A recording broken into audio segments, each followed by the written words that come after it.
He's about 455 yards away. He's going to hit about a 2-iron, I think. This is the School of Motion podcast. Come for the mograph, stay for the puns. 18 years ago, I was an intern at a big post-production house in Boston, Massachusetts. And this place had all the toys. A machine room filled with probably millions of dollars worth of gear.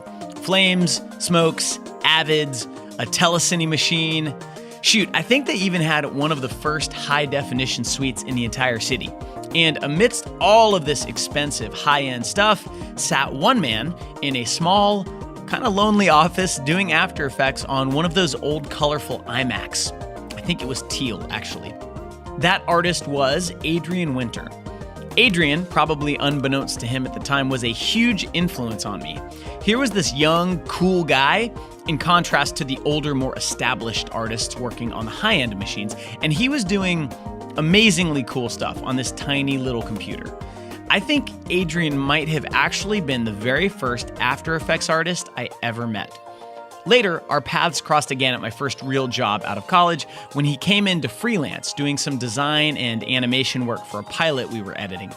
He eventually moved to New York and became a flame artist and later a visual effects supervisor, which is the role he currently holds at Nice Shoes, a high-end creative studio that can handle soup-to-nuts productions that require everything from shooting to motion design to fancy visual effects. In this episode, Adrian and I reminisce a bit about what it was like to come up in the industry in the early 2000s.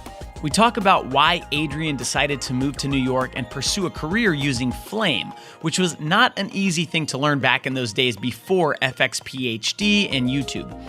We talk about the current state of the industry as far as the all-in-one post house goes, and where those high-end tools like Flame still fit in a world where the entire Adobe Creative Suite can be had for about $50 a month. If you've been around the industry for a while, this one is probably going to make you nostalgic. And if you're just a few years in, you're going to learn a lot about the big changes that have shaped our industry over the past 2 decades. This episode was a blast for me, and I hope you get a ton out of it. Enjoy. All right, Adrian Winter, dude, you are a blast from my past, and I'm very excited to have you on the School of Motion podcast. Thank you. It's good to be here. And I'm like, it's the holidays, right? So it's the ghost of mograph past coming back in more ways than one. Yeah. So let's start with this. So you are currently a visual effects supervisor for Nice Shoes, which I've always loved the name of that company, by the way. Yeah, it's fun. Yeah. So, visual effects supervisor, that sounds kind of like a big muckety muck to me. So if listeners are not familiar, could you tell us a little bit about Nice Shoes and then what your role is there? Nice Shoes is a creative studio in New York City. It recently celebrated its 20th anniversary, and it's been around for a long time. It got it made most of its reputation off of doing color correction and VFX finishing. And recently, within the last 5 years, the market being what it is, they saw the need to sort of expand out into different creative venues. So they opened up a creative division and brought on some creative directors. And at that point, I kind of came in as someone that knew a little bit more of the other sides of the industry. That is to say, they basically graded in Baselight and they did visual effects in Flame, and they were looking to do some more 3D works, some motion design work. And my sort of skill set ran across a lot of that gamut, and kind of I came in to sort of help them navigate that a little bit, and took the role of sort of a supervisory role there. Excellent. So let's now go way back in time. And for everyone listening, I met Adrian at this point. It's probably it has to be like 18 years ago. Like, if I'm being honest, I think a really long time ago. And it was in Boston. And so obviously somehow you went from Boston to New York. And when I met you, you were using After Effects. You weren't using Flame. And from what I saw, you were doing more sort of standard mograph stuff, not as much visual effects. But so I'm wondering if you can kind of, and take as much time as you like. Tell us, how did you end up in New York at Nice Shoes in this role? Okay. Well, I had I actually hadn't even gone to school for this.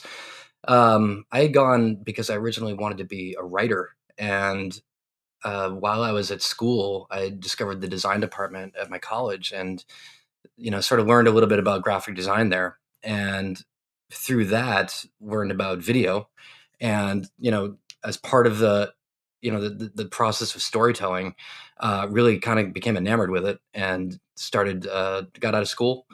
Um, Went and got took an Avid internship and learned editing, and then sought out trying to find a role as an assistant editor, and landed a gig at a post shop in Boston. And because they knew that I kind of had a little bit of a design background, kind of came in and started doing some design work, because all of their editors could cut, but they couldn't really, you know, potentially do a logo animation, or they didn't really understand layout or anything like that.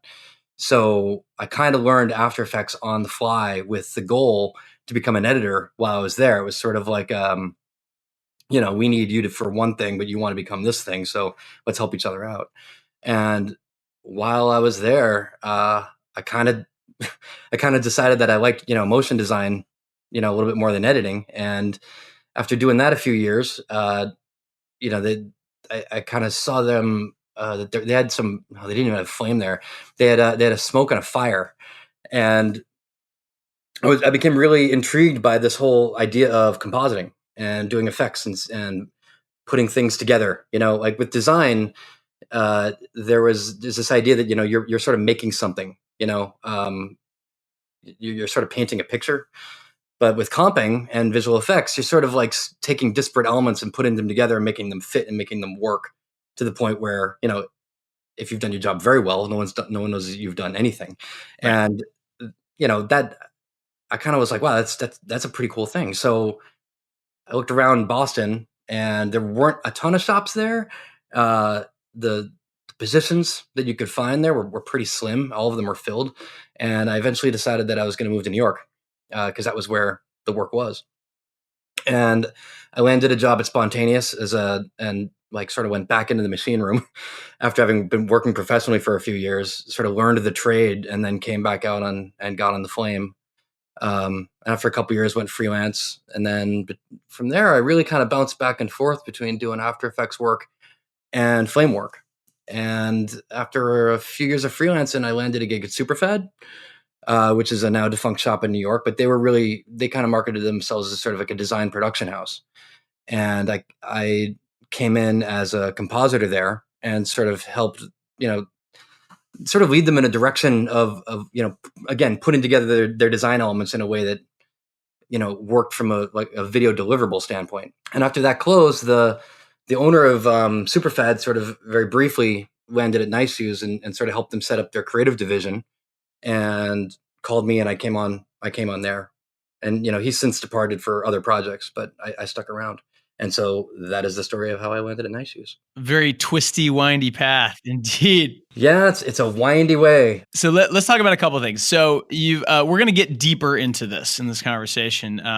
Just for anyone listening, Adrian's throwing around a bunch of words that you don't really hear very often anymore in motion design anyway. With flame, smoke, fire, these are systems. I want to definitely talk about those. It's interesting, to reminisce. So the way I met you was I was an intern at Finish, and you were the After Effects artist hidden in this tiny room up on the second floor, I think.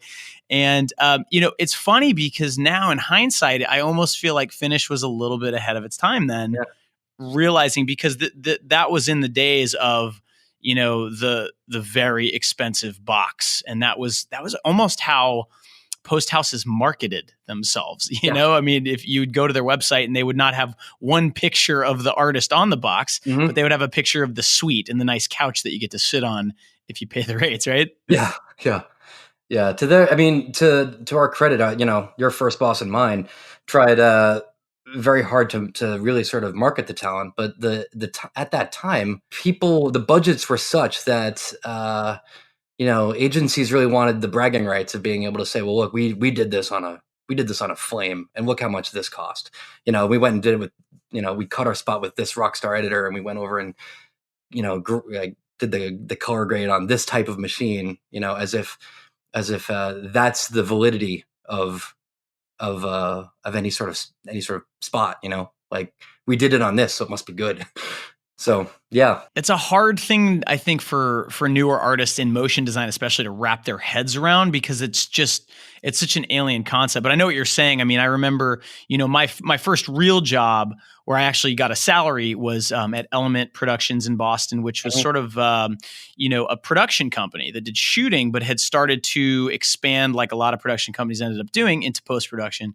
And it was just a very interesting time to see that clients were still saying things like, well, we have to edit with, Pete Barstis and over at Edibar. But then we have to do effects down the street at Brickyard, even if it's really simple stuff. And then we have to fly to New York or LA, go to Company 3 to do the color grading. And then we have to go back to New York or back to Boston to do the mixing. Yeah. And, now it's like so much of that happens between 1 or 2 places. It used to be 3 or 4 or 5. And it was really, the term star fucking. I think that's the era where I learned that term. It's a fair assessment. Yeah. And I think a lot of it was, the thing to remember about that time was that it was before the notion of doing this stuff on a desktop was really even, possible. Right. So you had these giant tricked out workstations that could handle, the huge demands of standard definition video, and the applications and the programs that people used were, there were kind of, there was a big gap between wanting to learn that type of stuff and actually being able to like get through the door to learn it. And so I think there was a little bit of and then I think the agencies potentially understood a little bit of the process less than they do now.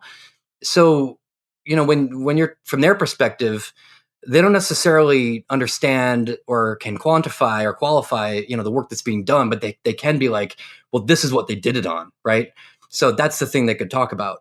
And there was a bit of a disconnect between like the magic and the magician, if that makes sense. Obviously it took a certain type of person to, there were the rock star editors and the rock star colorists, but along with that was the machinery they were using, because all of it was big and all of it was expensive and, mysterious. Yeah. I remember at one point, because I was fascinated by those high-end systems.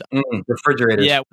When I was an intern, when I met you, I was in college at the time, and I had a copy, probably like a cracked copy of After Effects or something. Yeah. And I was teaching it to myself, and I recognized, and I was watching Andrew Kramer tutorials, and I sort of intuitively got that what I was watching, the person running the fire system that I'm guessing probably cost $500,000 or more, that what he was doing was the same thing I was doing, just he was better at it, right?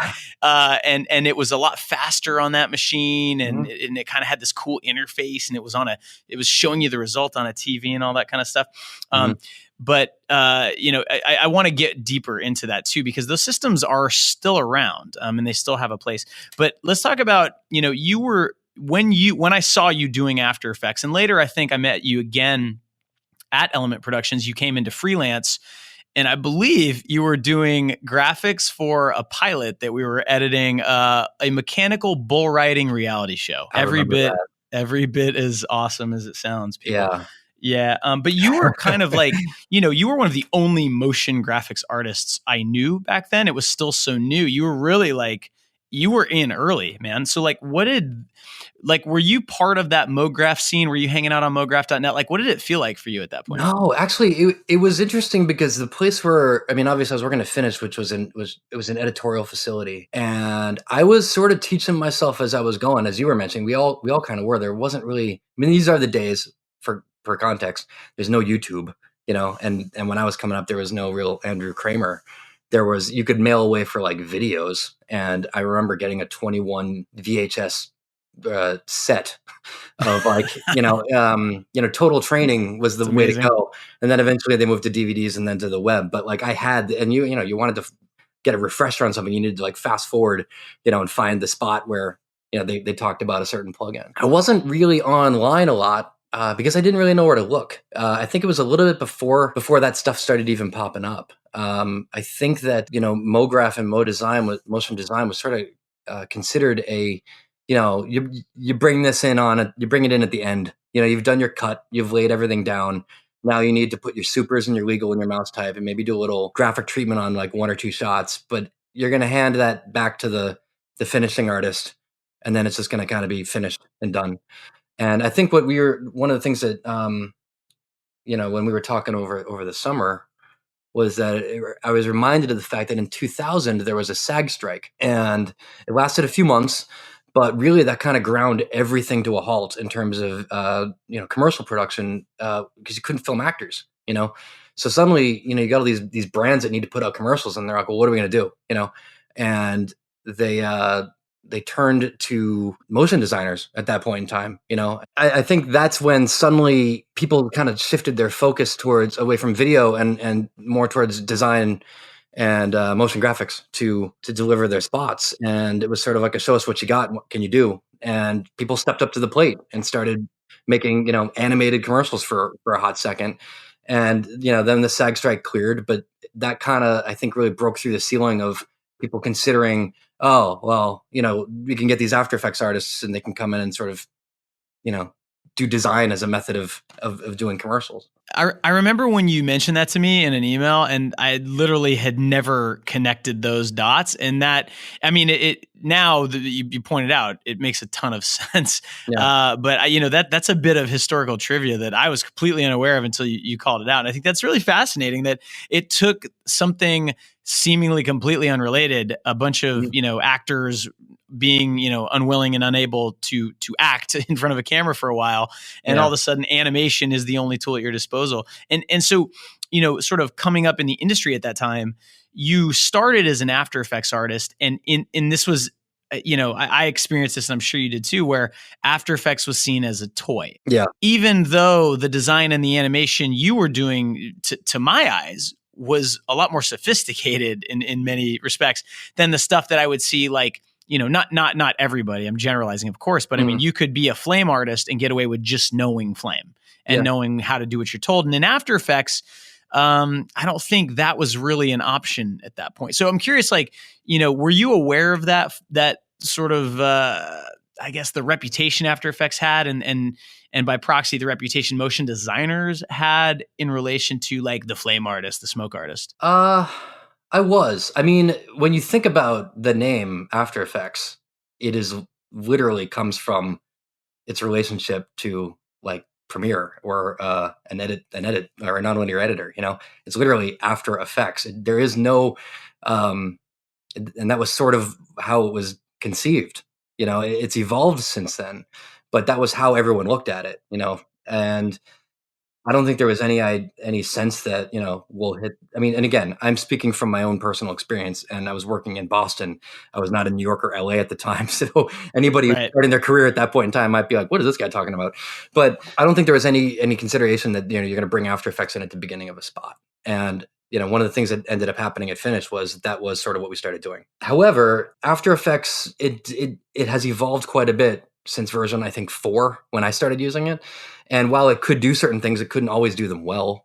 And the tool sets that were available in, a flame were much more powerful and much more catered towards client interaction.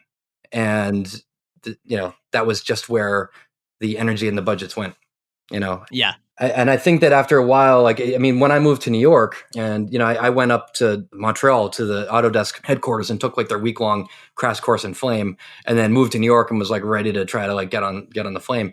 And as I started learning the Flame, there were times where I would be sitting there next to the person that was teaching me and being like, oh, well, we can kind of do that in After Effects. And he'd be like, no, whatever. And he did. He looked at it like it was a toy.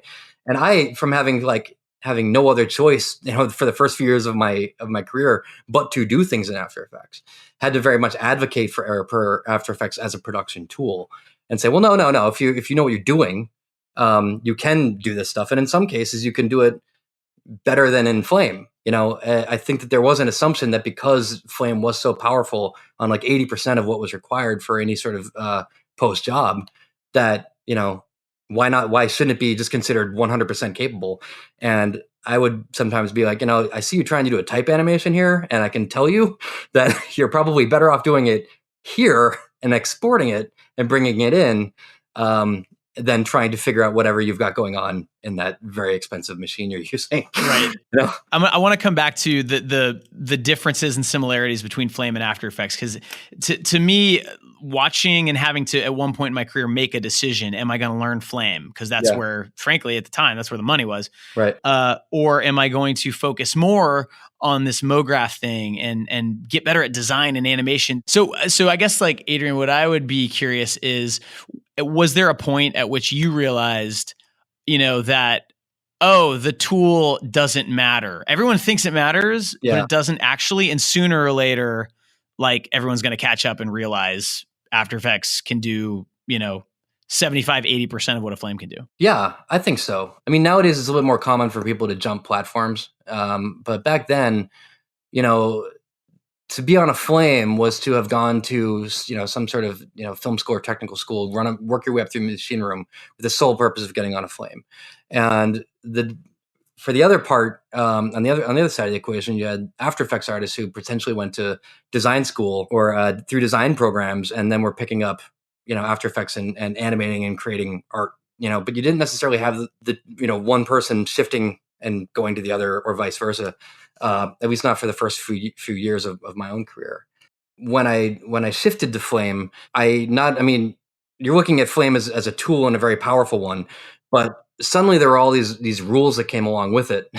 And, because it's literally built to deliver video, to a tape with sync that's going to be sent off and then go to air. And I think that there was a little bit of a tendency for the Flame artists to kind of look at After Effects as if it were a toy, and subsequently discredit a lot of the abilities and skill sets of those people using After Effects. Right. And once I was on the other side of Flame and using Flame a lot, you sort of, you don't really necessarily realize the things you're doing wrong when you're just making stuff in After Effects and then handing it to someone who's going to correct your mistakes, judge you for the mistakes you make, but never circle back around with you and be like, hey, your colors are not legal, and you did an animation on top of interlaced footage, which is stupid, and I didn't fix that. But once I was on the other side, I was like, oh, look, you can, as long as you know what you're supposed to be doing and the rules under which you're working, you can generate imagery that's just as good in After Effects as you can in Flame or any other tool. Our boss at Finish used to say it's not the car, it's the driver. And it's 100% true. I mean, he said that from the first day I worked there. Yeah, that's excellent. And I love that you brought up interlaced footage. I would love to know what percentage of people listening remember that. Oh, man. Yeah. I'm not going to explain it either. Yeah, it's a rabbit hole of a thing. I don't know how I would explain it. So let's talk a little bit about, before we get into the nerdy details of Flame and After Effects and the differences, let's talk a little bit more about your current gig. So Nice Shoes, I've never been there, but from what I can tell, I mean, it feels very much from the website like, the big all-in-one, high-end, probably beautiful office, like full service post house is how I would put it. And, in Boston, where we originally met, there might be one of those that's still kind of around. And, there's a visual effects shop there, Brickyard, that's amazing. That's sort of done, it sounds like a little bit of what Nice Shoes has done and sort of expanded their skill set, to provide other services. But this all-in-one, you can come in and edit and do color and design and online and all these things. In Boston, anyway, that's kind of gone away. And it's been replaced by these smaller, leaner shops that are using, like the Adobe Creative Cloud, and they're delivering everything digitally, and they're using DaVinci Resolve running on a Mac to do color. So what's the current state of this big sort of legacy post-production shop? Is it still is there still plenty of work? It's still very healthy, or is there any strain on that model? I think, man, that's a complicated question. It's a good one. I think yes and no. I think any shop that started out as one of those big monolithic post facilities, from 20 years ago, ultimately, at least within the last 10 years, saw the writing on the wall, saw that, the smaller boutique-ish type shops were able to act a little bit more nimbly in terms of how they approached work. And if they were smart, they took steps to correct that and adjust and sort of adjust their strategy. As far as Nice Shoes is concerned, I think they've done well in terms of trying to adapt to a changing market. I mean, there is obviously budgets have shrunk considerably, and over the last, people talk about the last 10 years, but really even in the last 20. So you have, like, they used to run 2 full shifts of people just doing color correction, and spot finishing. And eventually, the agencies sort of got wise to that, and they started doing a little bit more of their finishing in house. And editors out there are saying, well, maybe I can do a little bit of coloring myself. And suddenly, you're the thing that you're making most of your cash on, and your money on is sort of being eroded. So you need to sort of look for ways to try to expand the types of services you offer. What they decided to do, and right as I was coming on board, was to sort of reposition themselves as sort of like with a more idea of a studio mentality rather than a facility one. Right. They can handle, concept to completion at any point in between. So if you are editing elsewhere and you need to come dip in for color, great, you can do it. If you need color and finishing VFX, fantastic. If you need someone to creative direct, a CG spot, but then you're going to grade it elsewhere, fine. And it's really more about trying to figure out the most appropriate types of services you can offer to a client as they need them. And that way you're not pigeonholed into one specific type of work, wherein that if that work evaporates, you suddenly no longer have a business. So I think that if you look at Nice Shoes' site, and we began that sort of creative division with offering creative direction, 3D, sort of more long form. And what I mean by that is sort of like 6 weeks rather than like a 2-day finishing session, and you're on to the next job. And from there, branched out into AR and VR, and then we just opened up a creative editorial division officially, I think earlier this year, although we've had some editors on staff. A couple years ago, we also opened up a Nice Shoes Toronto office, which helped us access some work through that city. The artists we have up there are predominantly After Effects and Cinema 4D, but we do have a colorist on site, and there's a flame up there as well. It's interesting because looking to find ways into newer markets, I think, is one of the other things that helped Nice Shoes adapt a bit. They reached out to form strategic partnerships as well with shops that are in smaller markets or non-traditional markets. We have a colorist sort of embedded in an Edit Bar in Boston, and also a couple shops, a shop in Chicago and Minneapolis as well. But we also do a lot of remote color work as well in a lot of other cities around the country, and that helps us start relationships and build relationships with agencies that might be a bit isolated but are still doing very, very good work. And we connect with them first through color grading, but if there's in each of these partnerships and satellite offices, there is a line back to the main office through Toronto and back to New York.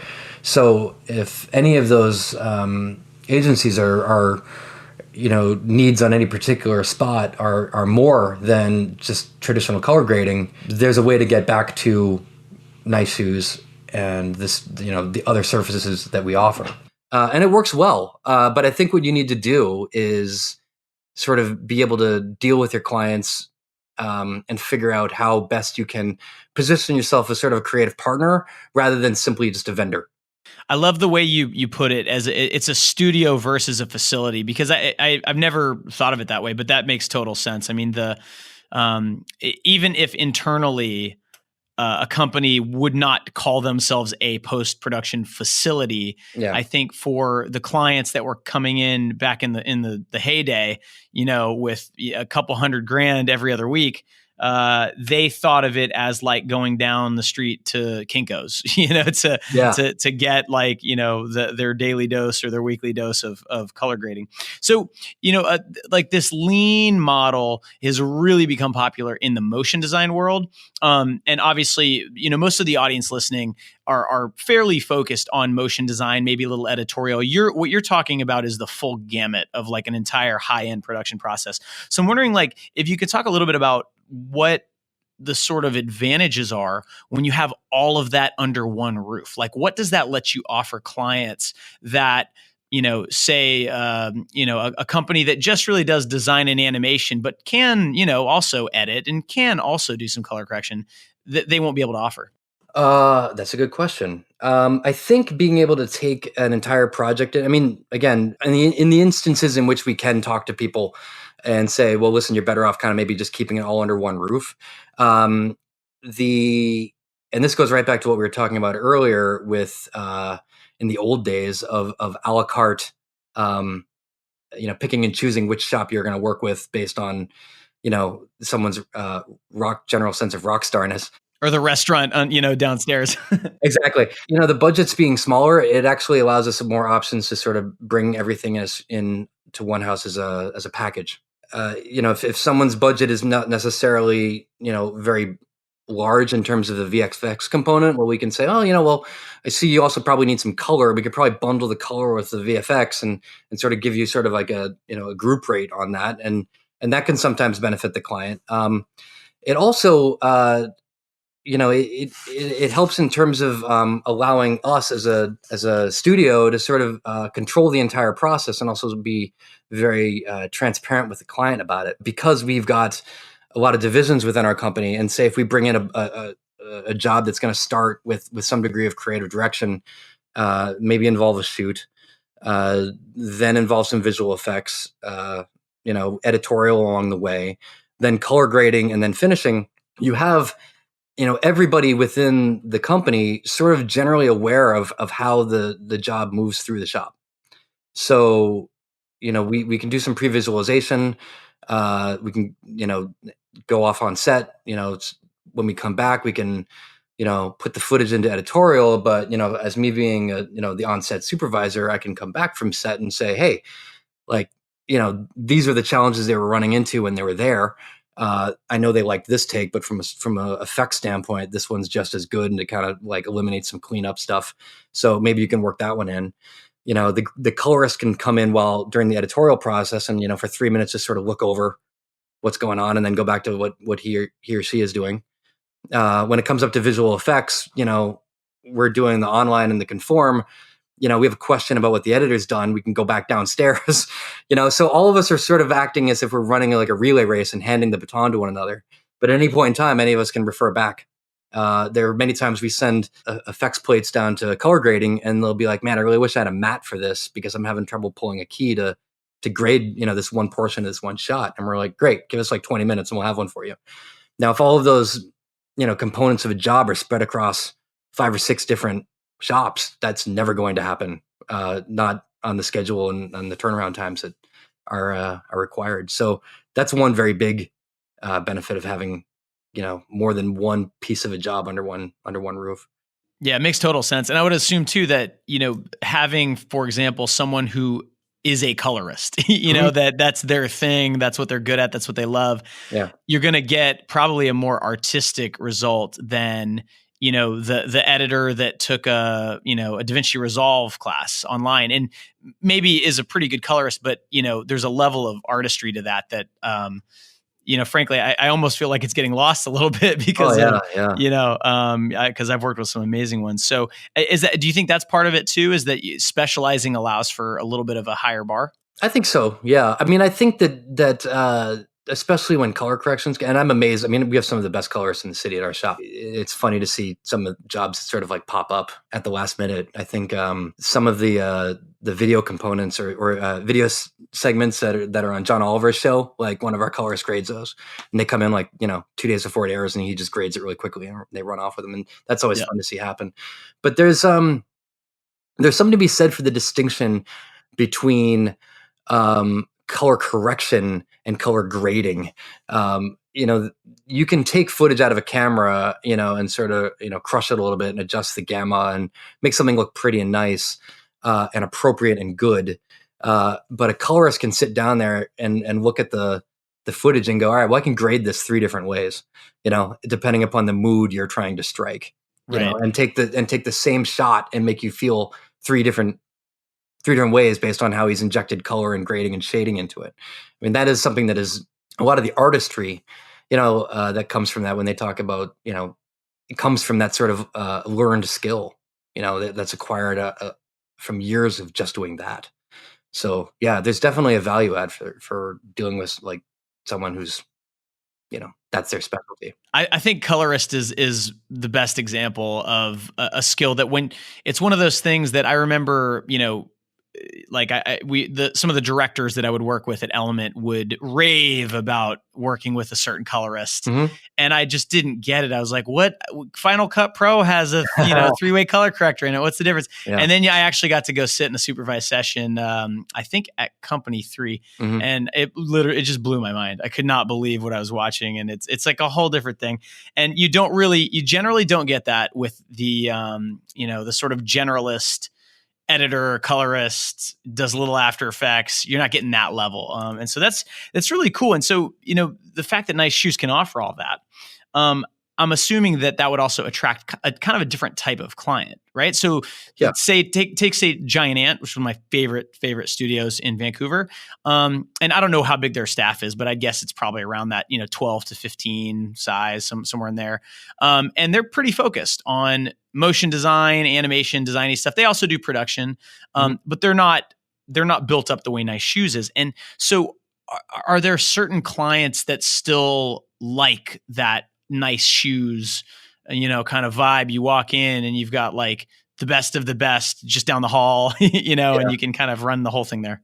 I think so. Yeah. I mean, it's an interesting comparison because I look at a shop like Giant Ant, and I think that, if you are looking for the Giant Ant look, like their approach to how they, do motion design stuff. And if you have a spot or a piece that you're looking to make, and that fits, your predetermined aesthetic, then of course you would approach them and have them work on your stuff.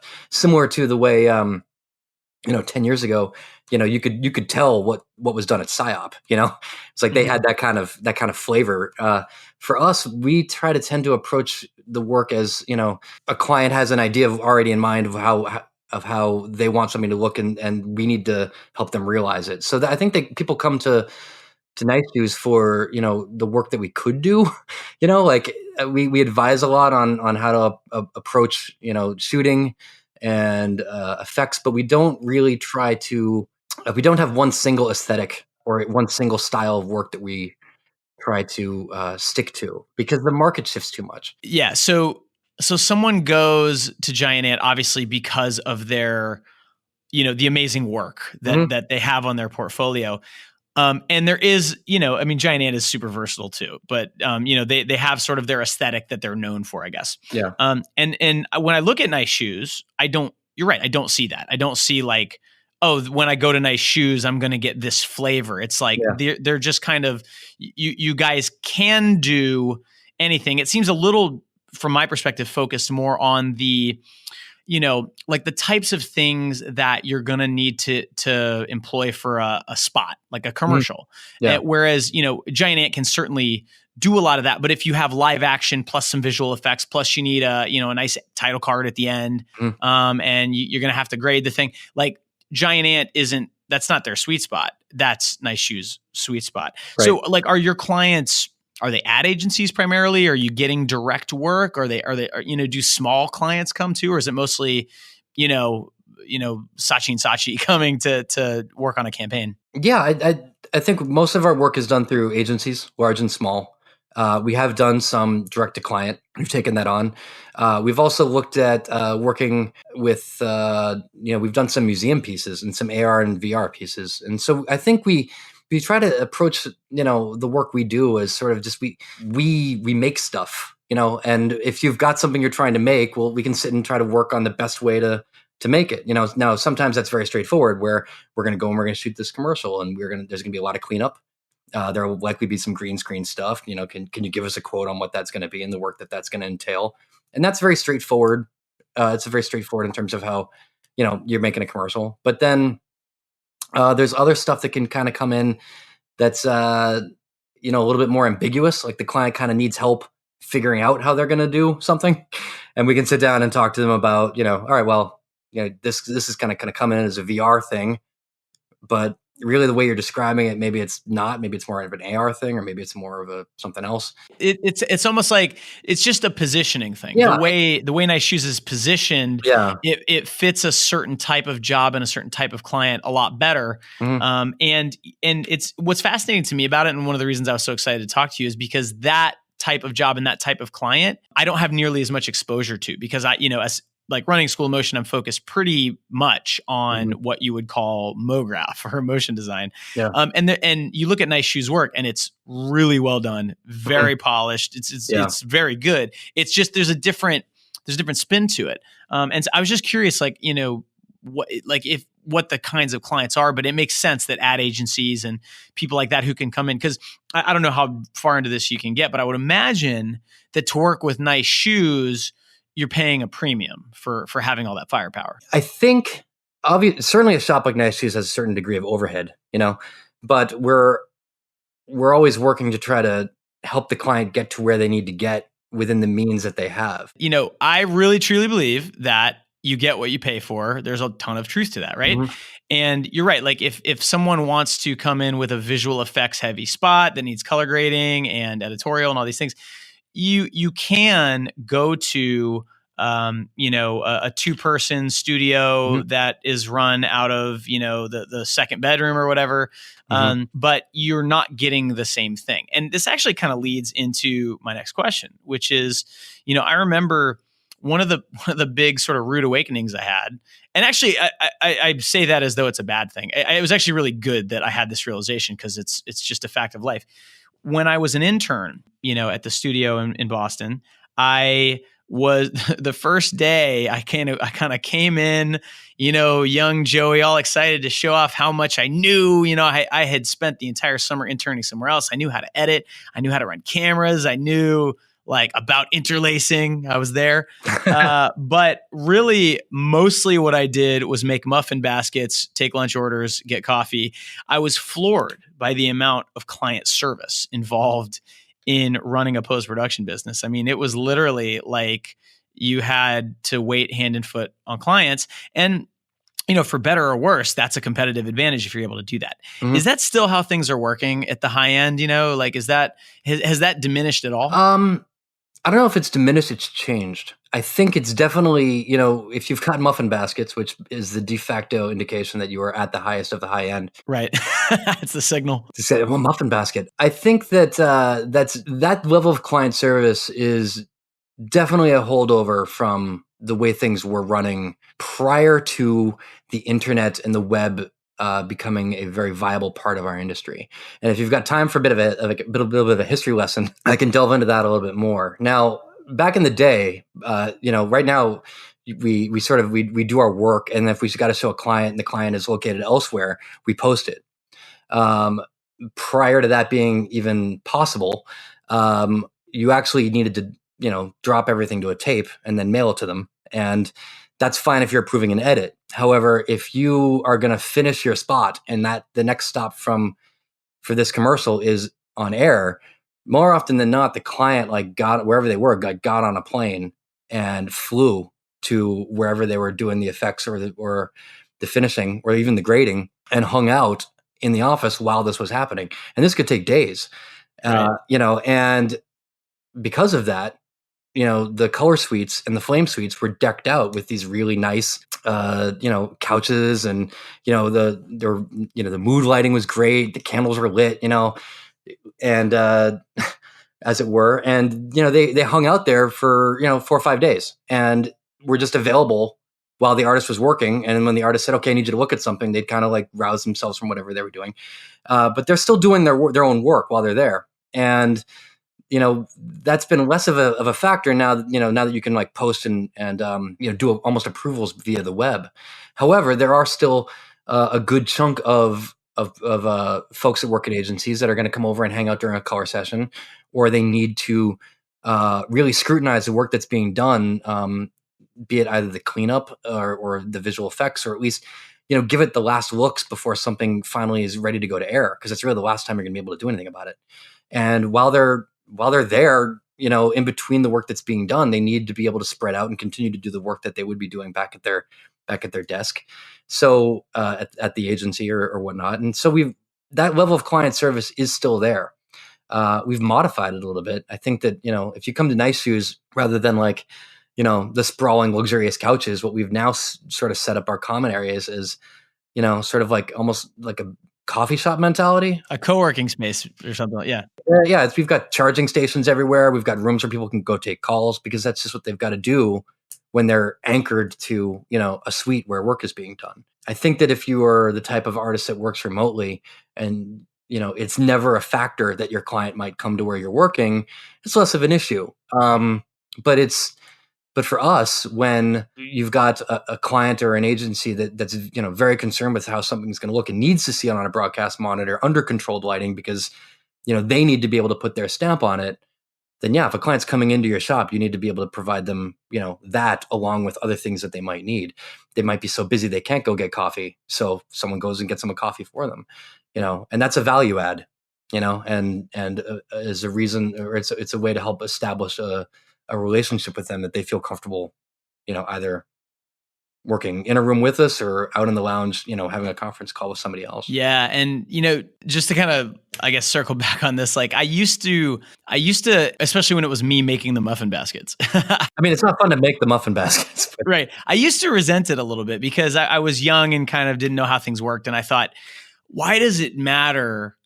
And I think the thing I resented was not so much that you were like taking care of the clients who were guests in your office. Like that's sort of makes like perfect sense.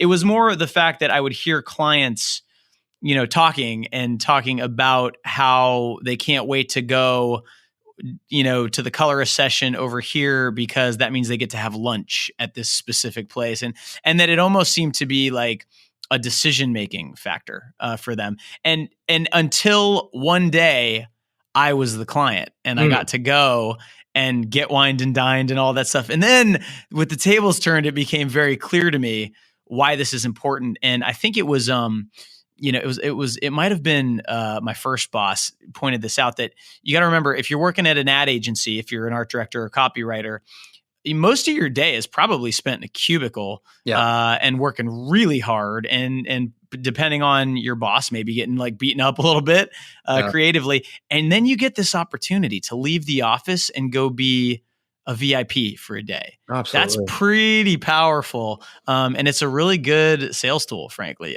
So now I totally get it. But at the time, it was hard for me to wrap my head around. Yeah, I see your point, and I was right there with you. I mean, one of the frustrating aspects of working in Boston, I mean, I loved Boston when I was there, but we had 4 or 5 agencies that were like within a block of where Finish was, and it was very hard for that to convince any of them to keep the work in town, right? Because the option would be to jump on a train or a plane, go down for a couple nights to New York, where they're going to take you out to dinner, they're going to probably maybe get you tickets to a show, because it's a thing. It's a thing. They want your business. And why, if it were you, would you do that? Yeah. I'm getting on that plane, So yeah, I mean, I think that, and again, it was a different era. There was a lot more money being thrown around then. There's less of that happening now in terms of just the complete, lavish lifestyles of agencies and their post vendors. But I think that there's still a very important place for, taking care of your client, making them feel comfortable when they're there. I mean, again, you're not getting clients for multiple days. It's not like it's less of having a house guest and more like having someone over for dinner. You still want to present well. You want to be a good host.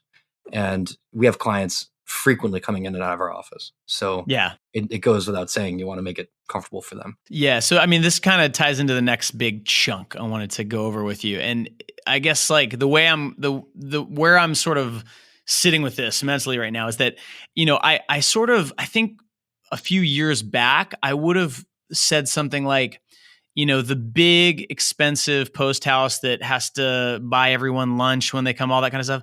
I assumed that maybe that would eventually go away just because of technology, and you've got Frame.io. Why do you need to be in the same room and that kind of stuff? And now it's clear to me that it's not really going anywhere. I feel like there's still like a very good argument to be made for that model. And we're going to talk about that in a minute. But I've kind of changed my tune a little bit on that. I feel like now, especially with the amount of work that's out there that is just, expanding infinitely and like at light speed, I think the more options and the more companies that are positioned in various ways, the better, like for clients and for people like you that get to work in an environment that is like really well suited to your skill set. So speaking of skill set, let's talk about Flame. So we've brought up Flame a few times on this podcast. And I know that, anyone over the age of probably 35 has seen one in the wild and is familiar with it. Yeah. The younger generation is in the motion design world anyway, is probably not familiar with it at all. It seems like it's just far more useful as a visual effects and finishing tool. And so, people in that world understand it. So, let's reminisce a minute about a conversation we had. Yeah. I really wish I had like an exact date for this, but we talked a long time ago. I think it was about 2000, maybe 2007, 2008. If I had to guess. That makes sense. Because I remember the apartment I was in when you called me. That's how Oh, I perfect. did it. Okay. Yeah. I love it. Yeah. That actually makes sense because I think this happened right before I made the decision to partner up and start Toil, which was the motion design studio that I was creative director and kind of co-founder for 4 years. And so I got to this point in my career where I was freelancing and I was doing really well. And I felt like I was at a fork where on the one side, I had finally gotten to work with really cool studios and brilliant designers. And I realized that I needed to really improve my chops if I was going to try and succeed in that world. On the other hand, I looked at places like Brickyard and even at that time, Viewpoint Creative in Massachusetts. And obviously, the big shops in New York where the Flame artists were the rock stars. They were getting the best work and their work looked amazing. And I remember, going and doing finishing sessions at Brickyard in Boston and just being blown away. I was sat with the founder, a guy named Dave Waller, who's he's like the most interesting man in the world. Yeah. And he's such an artist on that thing. And so I was like, I need to make a choice. And I don't know anybody who has done the After Effects thing and who's done the Flame thing except you. So that's why I reached out to you. And we had a conversation and I asked you for your advice. Do you remember what advice you gave me? Yeah. And I bring this up from time to time because anytime I give advice to people and they, say, "Oh, that was really good advice. You always know what the right decision is." I always tell them no, because one time I told Joey at School of Motion to quit his job and become a Flame artist. So I'm not always right. It's true. Yeah. So it was funny. So just for everyone listening, the context was I was thinking of like really going all in to learn Flame. Learning Flame now, I feel like is a lot easier because you've got FX PhD, there's online classes, and the price point has come way down. Like it came down so far. It's kind of hard to imagine. And so I was going to do the same thing you did. You'd probably go to Toronto, spend a week or 2 weeks there, try to learn Flame, and then try to convince the one studio that I freelanced for that had Flames to let me stay late and figure it out. And what you told me was really interesting. So what I had expected you to say is something like, well, actually After Effects and Flames, they can kind of do the same things now. It doesn't matter which one you pick. Or for you to say Flame is a far more powerful tool. And if you really want to do the high-end work, you need to learn it. And actually what you told me was that Flame artists get the cool work because, of sort of this legacy of them always being the tool that good work gets made on. And there's sort of this self-fulfilling prophecy of there was a time where After Effects couldn't do that work. It just didn't have the capabilities. Flame did. And you made a lot of money, by the way, as a Flame artist, a lot of money. And so the best artists would end up on a Flame and so the best artists make the best stuff. the flame actually didn't have much to do with it. But then a side effect of that was that clients would bring big budgets to flame artists so that you could have well shot effects elements, and you could, have designers helping you and working on stuff. And so it was more of like the ecosystem around the flame enabled that work. It wasn't actually the flame. It was just all the things that the flame attracted. Yeah, I mean, I think that the as you say, the ecosystem surrounding Flame at one point, it was built to succeed. I remember. I mean, it's you can't do good work unless you get good work to do. And all of that went to the Flame because it had an established track record doing the best work. It was they bandied this term around.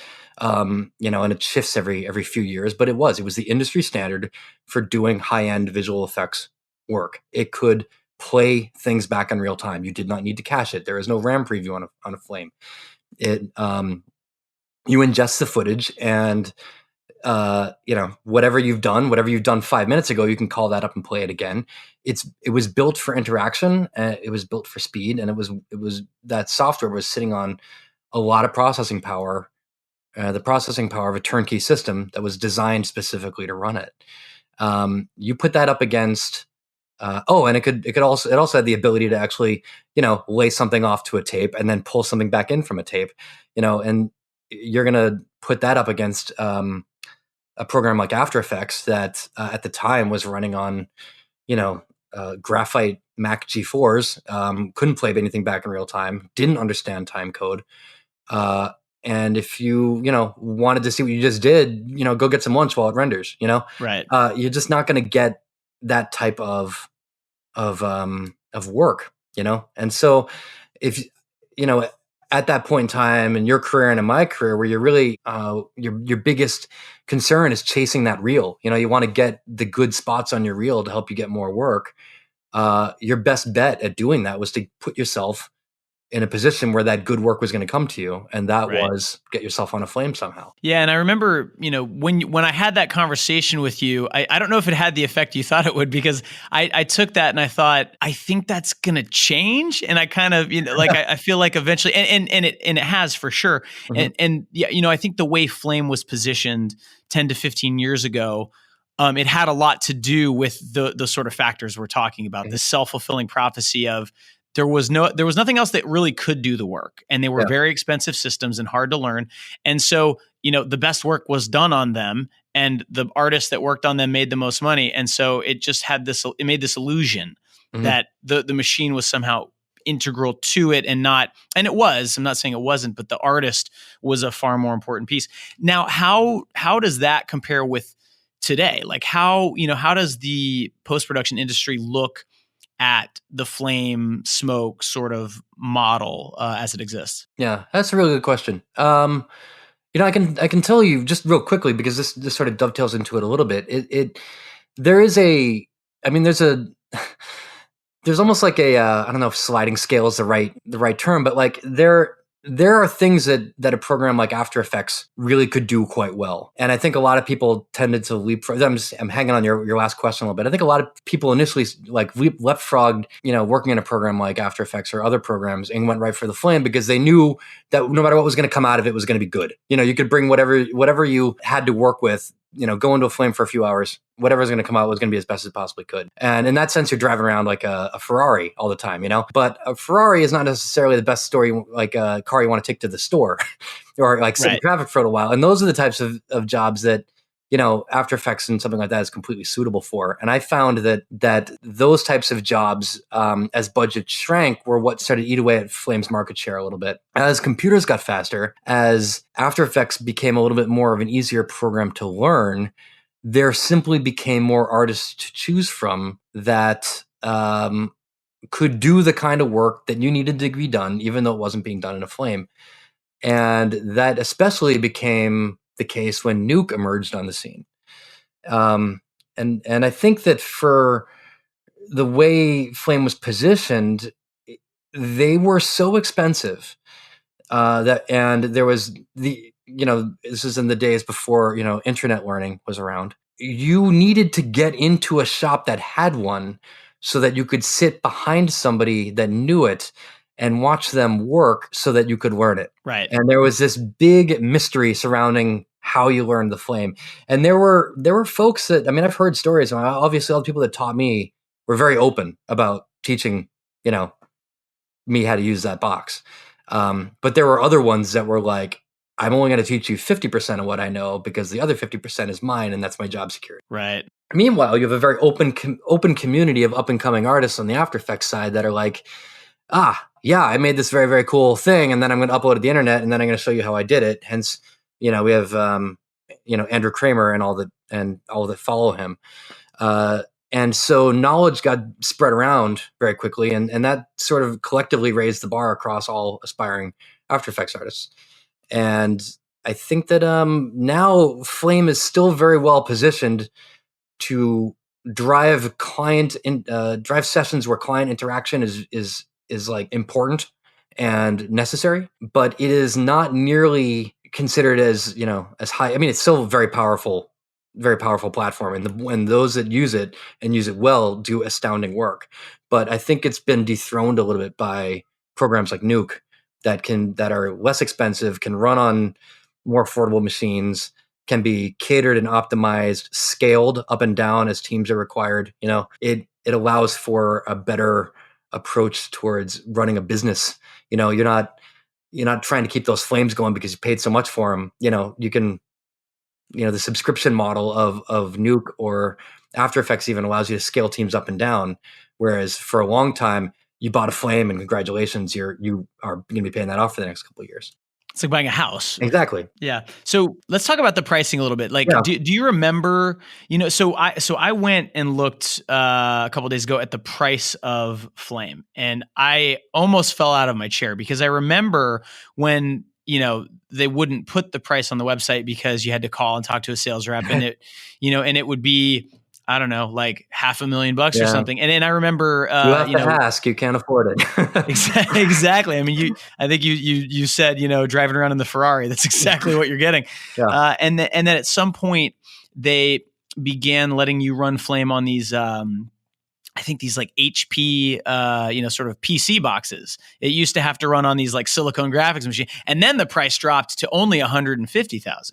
And, and now I think you can license it for like, $500 a month or something like that. And that is not cheap if you're looking at it compared to, say, the entire Adobe Creative Cloud suite. But compared to where it was, that is, I mean, comically cheap is I guess the way I'd put it. So, but it's still 10 times the price of using After Effects, right?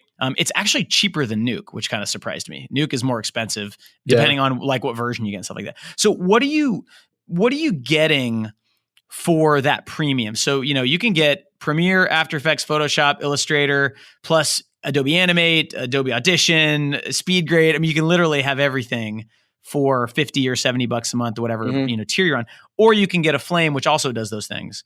What are you getting with that premium you're paying when you get a Flame? I think I'm gonna have to answer that in two parts. I can tell you a little bit why the price dropped and how Autodesk positioned itself to be a little bit more competitive and why they dropped the price.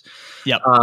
Because that's, I think what ended up happening with Adobe being the first company that said, you know what, you're not buying your software anymore. Right. You're licensing it now. We're going to go subscription model. And everybody, when that first came out, was like, that's ridiculous. I want to actually physically own something, right? And then the Foundry did the same thing. And Autodesk didn't necessarily really do that at first. It wasn't at all within their business model to do that. Because what came along with purchasing a Flame was a very expensive service contract. So you had like your support. You're buying a turnkey system, you're buying the software, but then you're also like, hey, listen, our box crashed, or we need you to wire into our machines, figure out what's going on. Like that was the possibly the most expensive component of owning a Flame system was that on-call support from them, and they lost a lot of market share as a result of that. And they came to the subscription model late. They realized that they couldn't put their software on turnkey systems anymore, and they needed to make it more accessible. And it took them a long time to write it so that it could appear on a Mac. And they dropped the service contract component of it, so that kind of drove the price down quite a bit. Now, if you are in a bind now, you're kind of in some ways on your own to figure it out, and you can argue the merits of whether or not, that's good for you as a user. But that was sort of how they needed to position themselves to kind of survive and maintain some degree of compatibility with, or competitiveness, when they're up against Creative Cloud and the Foundry. Now, what you're getting with a Flame, when you do get one, it's still a very fast and very powerful and very robust box. It is possibly the best system you can be sitting on when you're interacting with clients. When it's compared against Nuke, I think it was. I'm stealing this from someone. I think it was Jeff User that said that your biggest difference between Nuke and Flame is iteration versus interactive. If you're sitting with Nuke and you need to make 8, 10, 12 different versions of something, the ability to sort of split off your node trees and version out of Nuke is like, it's very, very good at doing that. But if you're sitting in a room with clients and you play back a spot, and at the end they go, all right, listen, I want you to do grade this thing here, fix that thing over here, and then they just a laundry list of things. You can be like, all right, give me some time. I'll sit here and I'll do it, and then when it's done, I'll play it back for you. Whereas you field requests like that on a Flame or even After Effects, your rendering is significantly longer. Right. Otherwise you're gonna maybe kick it to a farm. You're gonna bring it back. Nuke doesn't handle real time playback. Neither really does After Effects. So in a Flame, you have the best of both worlds. You've got modules that allow you to do batch compositing. There's also modules that allow you to do layer-based compositing, or like you'd be familiar with in After Effects. You've also got a timeline. It can handle audio. It can do audio mixing. It can do color grading. It can do all of those things in a relatively, nothing is real time, but like once you in a very interactive manner, and turn those results around and present them well. Whereas I think that Nuke is still in the stage where it is very much a shot-based compositor. And if you need to play something back in a timeline, you need to kick that over to Nuke Studio, and Nuke Studio just is not at the level of something like Flame is. Right. And you take that one step further. I don't know anybody that wants to drive a client supervised session in After Effects. I had to do it when I first started. It's the most painful experience. I've been there, yeah. When you're just like, hey man, nope. You see that green bar? When it's done, we can then maybe look at something, provided we don't drop any frames. Yeah. So I think that's the most. You're not going to find anything else that can run a room the way a Flame can, and that's where the value comes in. Client facing. I think that sums it up really nicely. That was the impression I got too, and so I'm glad to hear that I had the right impression. You kind of confirmed, like in terms of what those tools can do, especially I think Flame and Nuke. There's a little bit more of a one-to-one in terms of you generally use those things to do cleanup and tracking and paint and all that kind of stuff but for example, I guess this might be an interesting way to kind of help our listeners like wrap their heads around the main differences, right? So a 2D explainer video, right, with like a bunch of vector layers and smooth animations and all that kind of stuff. Mm-hmm. I'm assuming you could do that in Flame, right? But why would you maybe I'm wrong. Why would you not want to do that in Flame? I think that I don't believe that that's the right tool for that type of work. Right. And when you're looking at something, a paradigm wherein you're really more nowadays the business is more artist and user driven, that if you're someone that can maybe, run a couple types of different platforms, for me, I bounce back and forth between Nuke, Flame, and After Effects. And I look at it more as these are the tools I have in my toolbox. I have a job that's coming in and I need to do something that's maybe, a little bit more illustration based, a little bit more, something that's definitely more catered to After Effects. I'm going to pull that out. I can pull After Effects out and do it there, because if there's type animation, well, the type tools in After Effects are great. The third party plugins and scripts here are going to make it really easy for me to just animate something in this platform. Whereas Flame is geared more towards, it's coming at it more from a effects standpoint and an editorially driven standpoint.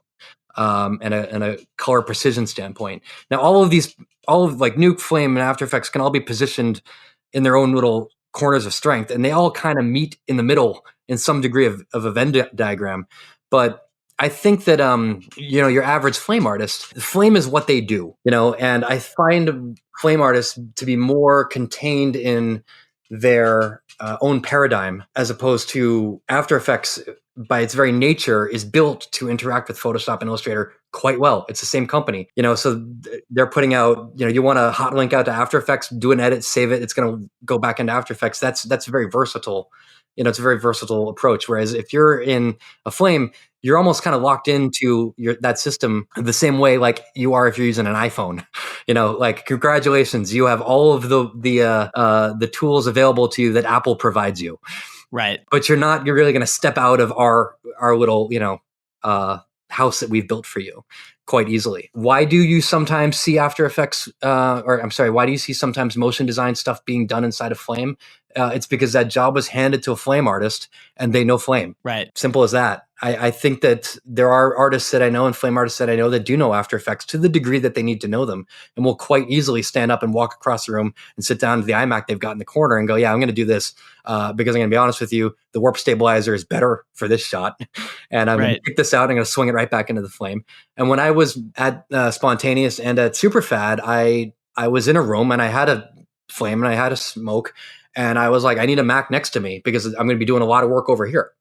And I will quite easily kick a shot out, work on it, and then kick it back in. But there are artists out there that are, they've been doing Flame for 20, 30 years. Flame came out in 95, and that's what they know. And so, going back to the tool set analogy, if you have only got a sledgehammer in your toolbox, every job becomes a sledgehammer, like a sledgehammer job. Like, yes, I've got this sledgehammer. I will just very daintily hit on this nail, but I'm still using a sledgehammer to hit it. Whereas, if you have a lot of tools in your toolbox, you can say, oh, no, this is the right tool to use for this. I think that is, it's a really good way of explaining it, Adrian. It's like, I think at this point, it's almost cliche to say, use the right tool for the job.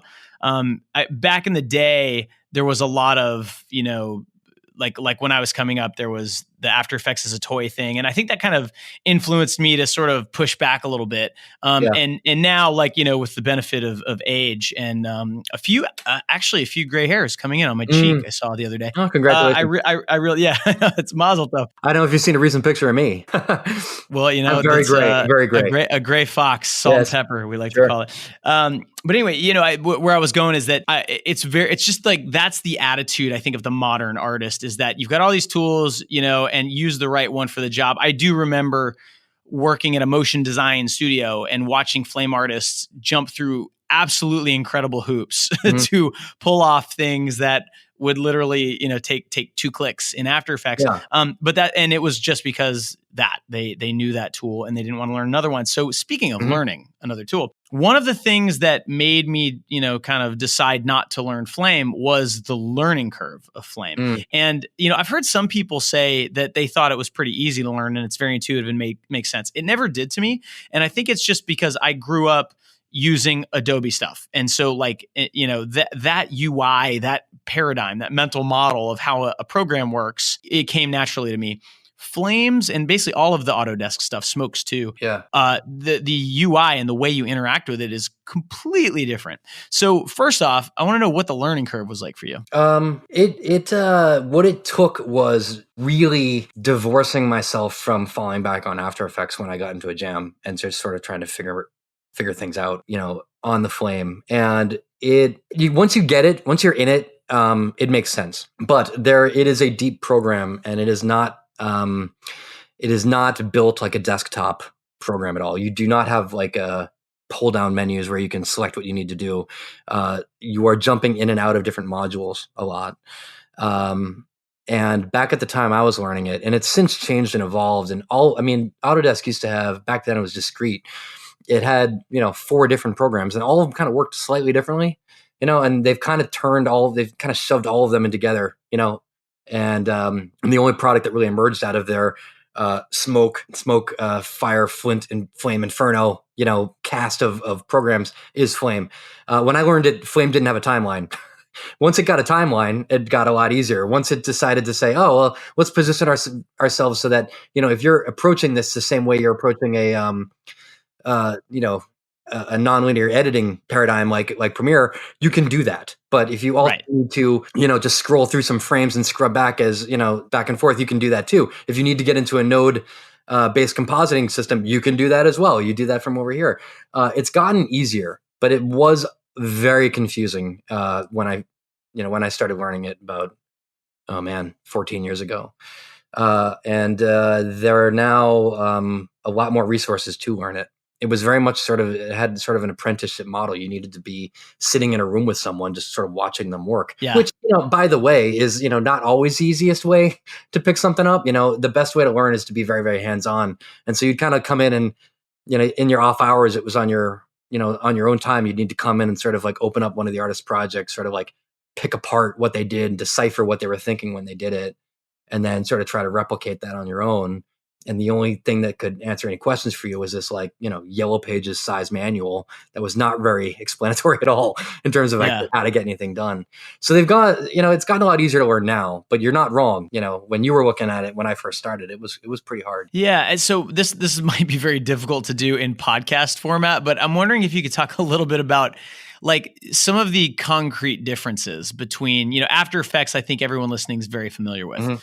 Flame, they may not have ever even seen the interface. And so I'll just throw this out as maybe a starting point. I mean, I remember, in After Effects, if you want a red circle, you grab the circle tool, you pick a red color and you draw a red circle. Mm-hmm. In a Flame, you need a full frame of red, and then you need a black and white matte in the shape of the circle. It was like there's extra steps to everything. Mm-hmm. So that's like the most basic example. But what are some other huge differences, between those two apps? Okay, yeah. I mean, again, After Effects is a fairly deep program, and Flame is a fairly deep program too. So I can try to go reach down deep into the barrel and try to figure out or come up with an example of stuff. I think that I find that, oh boy, that's a very good question, Joey. Let me have a think about that. Yeah, I'll try to think of some, in the meantime, while you're thinking, I could talk to a few other ones as well. I mean, I remember... Circle back to that one. That's a good one. Because it's tricky, because I'm trying to come up with an easy example that doesn't require a lot of backstory.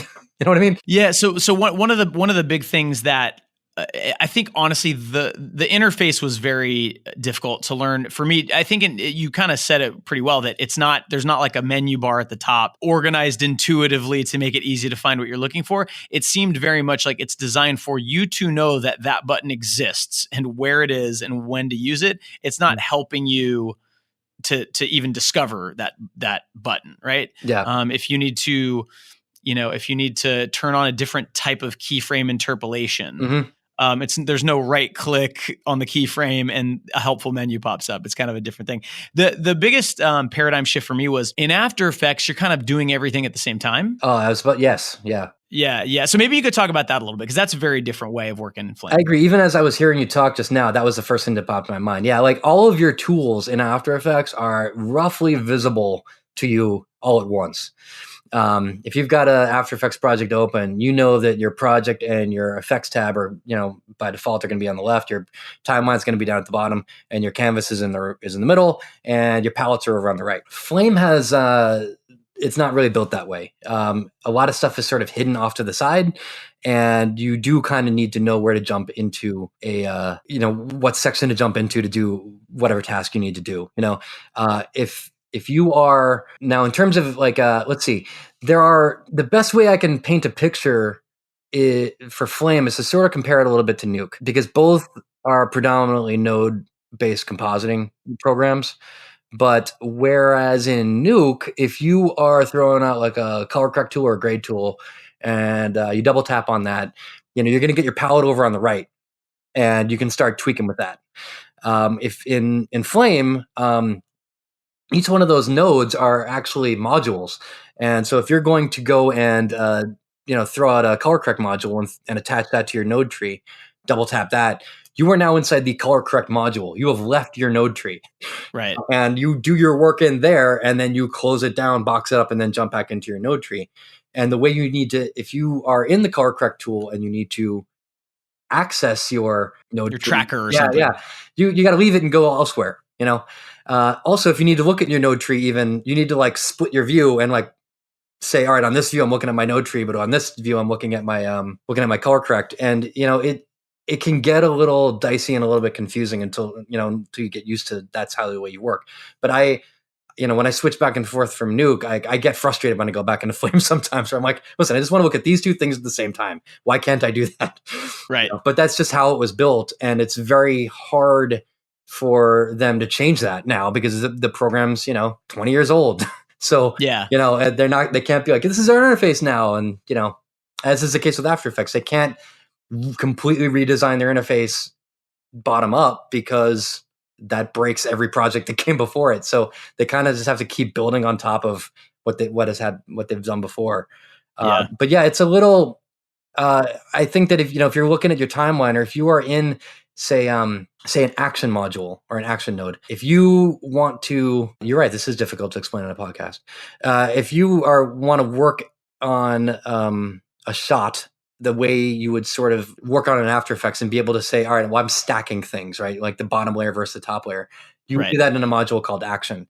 And that gives you the ability to actually throw a bunch of inputs into one node, jump in there and say, all right, this is how I'm layering them. I'm going to mask this. I'm going to put this over here. You've got your transforms and you can move them around. And then kick out an output out of that module and go back into your node tree. But your keyframes and your timeline is not necessarily always visible at the same time.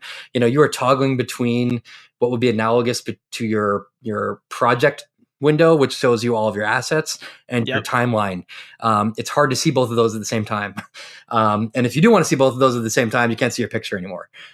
So that you're right. It kind of sounds a little antiquated to describe it, especially since there are programs out there that have sort of been designed from the top up or bottom down or however to sort of handle this a little bit better. But that is how you use Flame.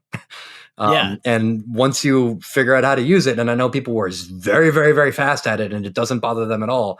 But for anybody that spend any time in any other program, you get inside of Flame and you're like, what am I doing here? This doesn't make sense. Yeah, I think, the way I describe it is the mental model is completely different. But here's the thing, just, because I don't want people to think we're like, I'm bashing it or something like that. It was difficult for me to learn. And I think for most motion design tasks, After Effects is just the right tool. Yeah. However, I did learn Nuke several years ago, and I got pretty deep into it. I was using it a lot at Toil. And, Nuke, the node-based side of it is similar to Flame. I know that the input and the output and, the actual way you use it's totally different. But it's designed as a compositing tool, not as an animation motion design tool. Exactly. What was very interesting to me was that when I learned Nuke, and Nuke, like Flame, it forces you to understand the fundamentals of what you're actually doing at a much deeper level. You can't just get away with, I want a circle, right? I mean, I know Nuke's gotten easier to use as well, but you still have to understand a matte and a fill, and you have to understand the concept of channels, things like that. And that made me way better at After Effects. This weird roundabout way, learning Nuke made me a better After Effects artist. So did you find the same thing when you learned Flame? Did it kind of rewire your brain a little bit and make you better at After Effects too? Yeah, it did. I mean, I think that there's, Flame had the node-based compositing built into it, even before Nuke came along. And once you start working this is even evident in the video that you did with the After Effects first Nuke, when you're talking about the difference between layer-based stuff and node-based stuff. What you can do with a node-based compositor, you very quickly learn to, eliminate redundancy when you're putting together a comp. Right. You can split off and pump in a matte to like 5 different layers, but it's all coming from the same node. Whereas in After Effects, if you got to do a bunch of track mats, you've got layer, track mat, layer, track mat, layer, track mat. And, it made me try to figure out, all right, well, how can I do this a little bit more efficiently? Case in point, if you're going to stabilize a shot, right, in Flame, the way you would do that is you attach a layer to a stabilizer, or an axis node, and then you'd apply the data from a stabilizer to that axis node, and that stabilizes your shot. That keyframe positional data isn't necessarily attached to that layer. It's attached to a node that layer is attached to.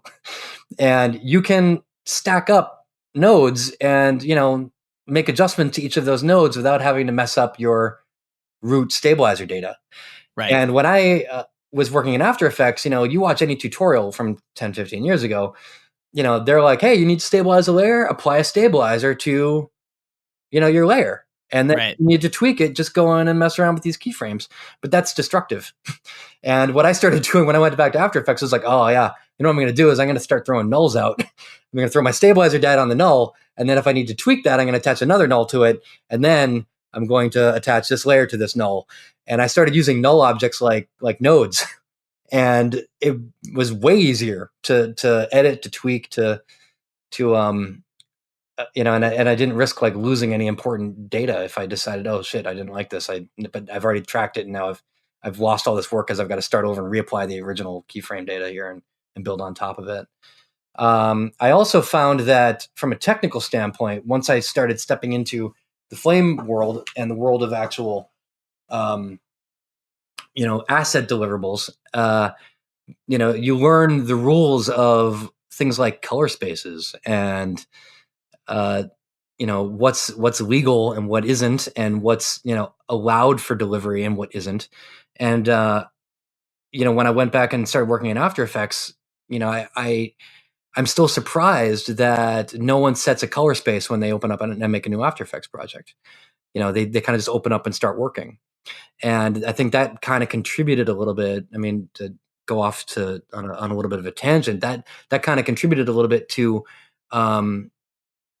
After Effects and those that used After Effects being kind of looked down upon, because people that came up the Flame route generally went in through a machine room and learned, about tapes, about, delivery, about all of the actual rules that go along with delivering a spot that's fit for broadcast. And from then they get on a box and start working to make, the content that, then gets delivered this way. After Effects people, you can learn After Effects and never really know the rules of color spaces, or back we mentioned like interlace footage or 3-2 pull down, and like all that. You don't really need to know that to get going. And I found that the Flame artists got very frustrated with working with After Effects artists because they would kick a shot to them, and the After Effects artist would do a little bit of work on it and then render the shot and then send it back to the Flame. The Flame guy would come up and be like, why is the color shifting? Like what happened? Right. And the After Effects artist would be like, I don't know. And it's like, well, great. Congratulations. I can't use what you gave me. And now I got to go back and color correct what you gave me to match what I gave you the first time. And the fact that you don't know how to fix this makes me frustrated. And, it's sort of, there's a breakdown there. And when I was on the Flame side, I was like, all right, well, I see the frustration on the other side. I need to go and figure out why this is happening, And so I went back and really started delving into After Effects, not as a creative tool, but also as a technical one as well. And, realizing that, oh shit, yes, they're handing me a piece of footage. It's Rec 709. These guys are opening up in After Effects. They're not setting a color space. And when you don't set a color space in After Effects, it kind of just goes, cool. All the metadata that came along with this file, I'm just going to ignore that, and I'm going to use some flavor of sRGB here, and then I'm going to render it out, and none of that metadata that came in with this source clip is going to go out with it. So that's just how we're going to do it. And then when it goes back to the Flame's like, right, I'm bringing in Rec 709, and it's not Rec 709 anymore. And, that you get that color shift. Right. And so, we with all of our After Effects artists at Nice Shoes, it's sort of like, if we are going to use After Effects in conjunction with Nuke and with Flame, with which live and breathe, color spaces and scene linear color spaces, you need to set a color space when you are working in After Effects. Otherwise, the shot that is given to you will not look that way when you give it back. And once we started doing that, suddenly, things started clicking. And wherever I was working on a project, wherever shop I was working on, I got asked back a lot because the things that I worked on just slotted right back in properly.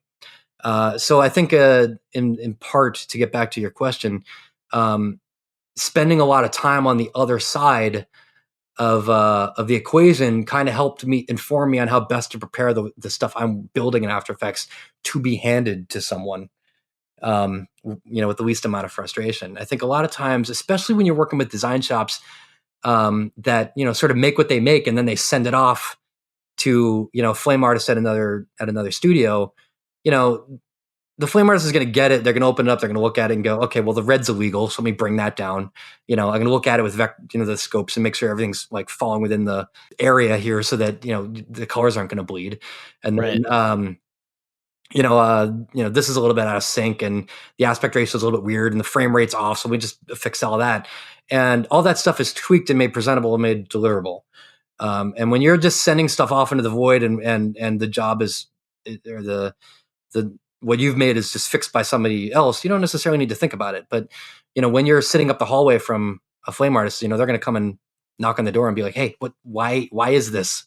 And they don't know After Effects, and if you don't know how to fix it, then you're kind of at an impasse. If that makes any sense. So I came back to After Effects with a lot of technical, knowledge and an understanding of why the flame artist or even the finishing artist or the colorist need things the way they need them.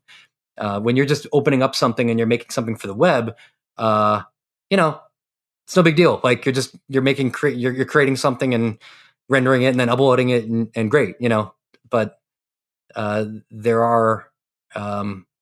there's a world of rules out there that your average After Effects artist might not be fully versed in. Yeah, the broadcast world is full of landmines like that. I don't know how long-winded that was, but that was my take on coming back into the After Effects world after having been on the broadcast side. These kids today, they don't know about IRE. Oh, no, right? What's the scope? Yeah, exactly.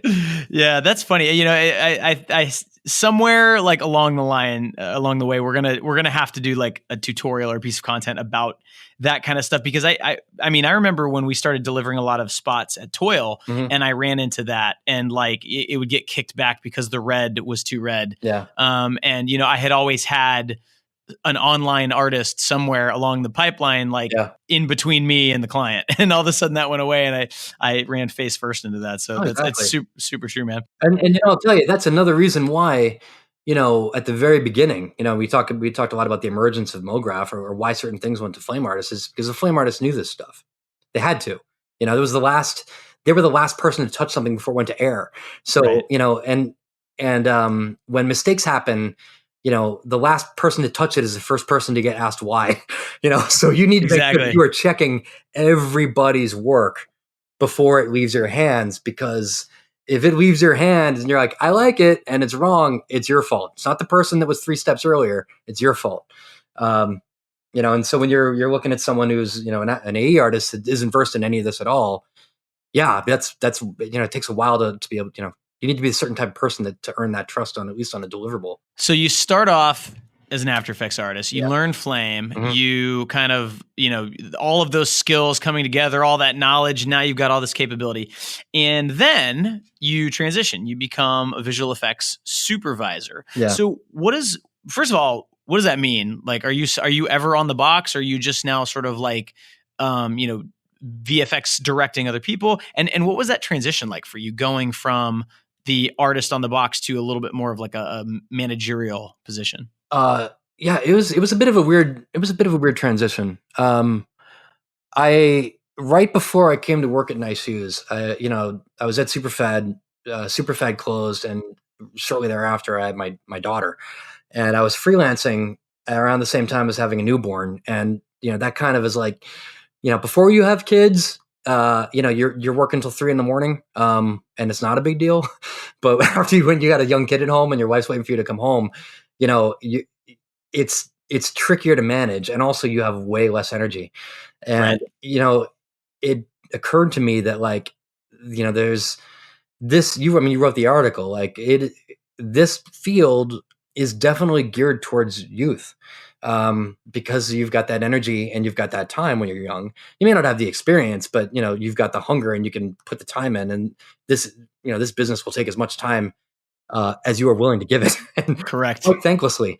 But it started to occur to me that I should probably start trying to think about what is eventually I will probably age out as being the guy that is on the box all the time, and what is that going to be like. And through some confluence of events, that was right around that time I got the call from my old boss at Superfad, who had landed at Nice Shoes and was putting something together. And the flame artists that were at Nice Shoes at the time were used to one very specific type of work, and he was having trouble balancing the type of work that Superfad used to do, which was a little bit more, as we talked about earlier, it's less straightforward, a little bit more creative, and a little bit more meandering in terms of the schedules and how jobs work through their way through the shop. And so I came in as a guy to try to set up the pipeline there for doing that kind of work. And in doing so, said, all right, well, why don't I, and when they were talking to me about what they were looking for, it was just, a person that they could send to shoots, a person that could sort of like look at a job coming in and go, all right, well, what's the best, way to approach this, and who's the team we're going to want on this, and act in more of a supervisory kind of role. And I was like, well, that kind of fits with sort of where I see my own career going.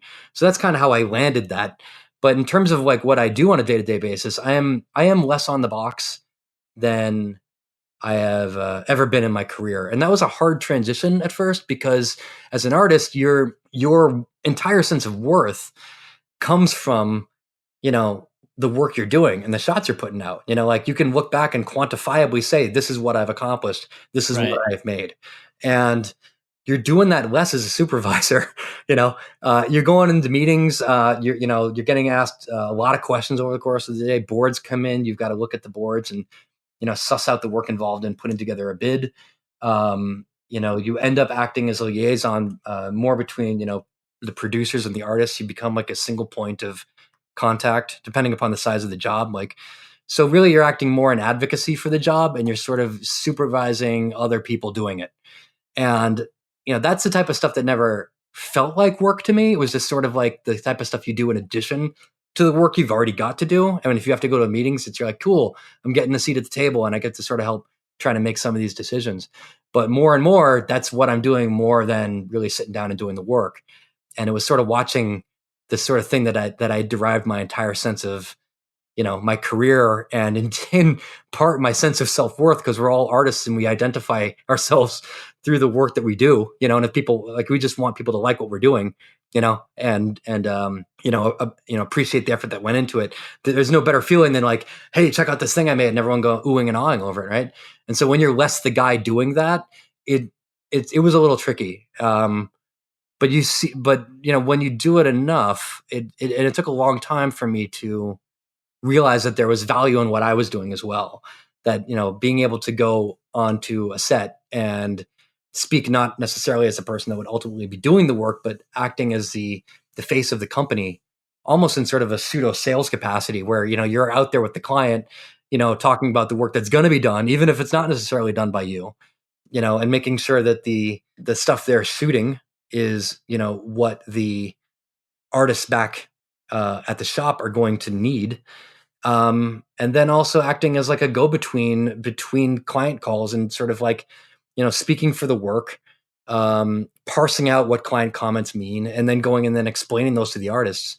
I think my biggest role is making sure other people get to do their job with the least amount of distractions. If that to elaborate on that, we're working on a big job earlier this year, and there was a lot of roto that needed to be done, and we sent a lot of it out. And when the roto was coming back, I would sit down and check it, and if there was a problem with it, I would write the notes, I would red pen the still, and I would send it back to the roto company that did it, because the guy that was actually working on comping the shot, I did not want him to stop comping, and the freelancers we had working on that job were like way psyched that they could just come in and work, and they weren't being interrupted a lot.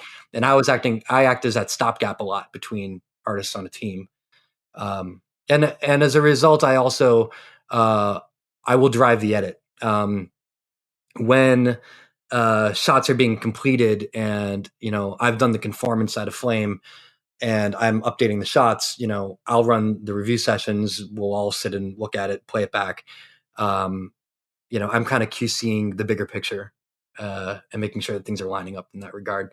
So, that's sort of a thin slice of what my day-to-day is. I often joke that people ask me most what I work in and, what program do you use? I'm like, Google Docs. That's what the most fun time of Google Docs, So let me ask you this. I mean, that, the way you described what you're doing, it sounds insanely valuable and not something that everyone would be good at. And, this is kind of a thing that's come up a few times, in podcasts and in articles that I've written where there's a lot of pressure as you get older to keep progressing in some way in your career. And so, you did it by moving up the food chain, and you're a VFX supervisor. You're not doing as much of the actual quote art, right? You're not on the box doing the shots, but you're still doing something valuable. But there's probably people listening that listen to you describe going on the shoot and schmoozing with the client and, checking the roto, and they're thinking, I would kill myself if I had to do that. So what's the alternative to that? If you didn't want to do that, what would you have done? Would you have just stayed where you were on the box, or is there some other avenue for career growth? I think that you, as long as you were doing the type of work you like doing, I think you will bring it upon yourself to find a way to stay relevant as your career progresses. Yeah. For me, I've always liked teaching. I like showing people things, and for me, moving into more of a little bit of a mentorship role it was natural for me. And I also like client relationships. I like doing the work, but I'm also a bit of a social person as well, and I like trying to help establish, good partnerships with the people we're working with. And so that felt natural. I'm a chatty person, so if they're gonna send me on a shoot, and being on a shoot, by the way, is not all schmoozy. It's like a lot of, you are basically the eyes on everything that's happening, and anything that could go wrong that's going to cause you more work on the back end. It's crazy. I often do more work on set than I do at the shop, but but I know what you meant about just sort of dealing, being the face of the company and relating to people. But if that's not your cup of tea, it's really more about just trying to keep your eyes on the shifts in our industry and trying to stay out ahead of it so that you can continue to do the type of work that you want to do. I think that there's a lot of, the same thing can be said for those who are moving up from, designer to art director to creative director. I think it's the kind of goal that everybody thinks that they're supposed to be working towards. And you don't necessarily need to work towards that. When you get up to creative direction, you're also somewhat managerial, and you're not the person, making the art. You're the person talking to the client about the art they want to make, and then also fielding all kinds of weird personnel issues that are going on, or resolving disputes, and I know a few people who in the course of their career have gone up to creative direction and then been like, you know what? No, I'm going to change companies and go back because I really just like doing the work. But I think that, I think that as your career grows, obviously, you gain experience as like talking about things like the work-life balance is very much like a, artist of a certain age type discussion. Like I was out with lunch to lunch yesterday, or not yesterday, last week, with a freelancer that was in, and kind of just talking about how, like, they sometimes, they do their work during the day and then they go home and they continue to work for other companies at night, or, they're totally down with like going and, working on a film for like 6 months and just killing themselves, but then having time off, and it's like, great. I'm glad you got that much gas in the tank. When you hit 30, your metabolism tanks and you just don't, like, you can't throw the heat like you used to. That becomes a second concern, but you're not there yet. And that's awesome because you're doing exactly what you want to do. And as long as you continue to do that. Now, if you're a type of person trying to figure out like, well, I think a lot of people were driven to work on the flame because, hey, that's the best work, and hey, that's the best money, and that's my easiest route to achieve rock star status. Fantastic. But if you put all your eggs in that one basket, and then 10 years later it's not flame anymore, it's something else, you're either going to make a choice of, well, is this really about the comping, or is this really about just me wanting to stick with what I know and not being willing to evolve or change, shift, And I think that, for someone that's, we can change the talk about it from the perspective of our CG supervisor, who was like brilliant. He was an XSI guy, and, then, Autodesk killed XSI. So he had to learn Maya. And now as he's learning Maya, he's still very, very good, but he's looking over at our creative director for AR and VR.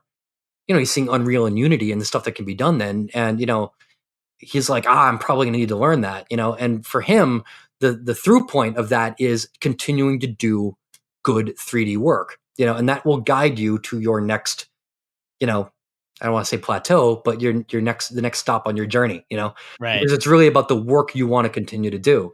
If you're deciding that like, hey, there's a niche for Houdini artists, I'm going to learn Houdini. Well, know that in like 10 years, Houdini will be something, but there might be something else that comes along.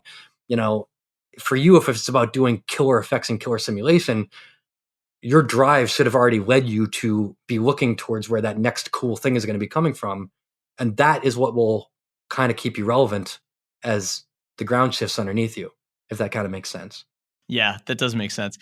Yeah, and this is a conversation that's happening on the motion design side for sure, Mhm. on the visual effects side, and it kind of leads into another question I had about the specific kind of visual effects that you work on in the kind of work that Nice Shoes does, which is commercial visual effects. Mhm. And in my mind, now I don't have real world experience with commercial visual effects except like in a couple of instances.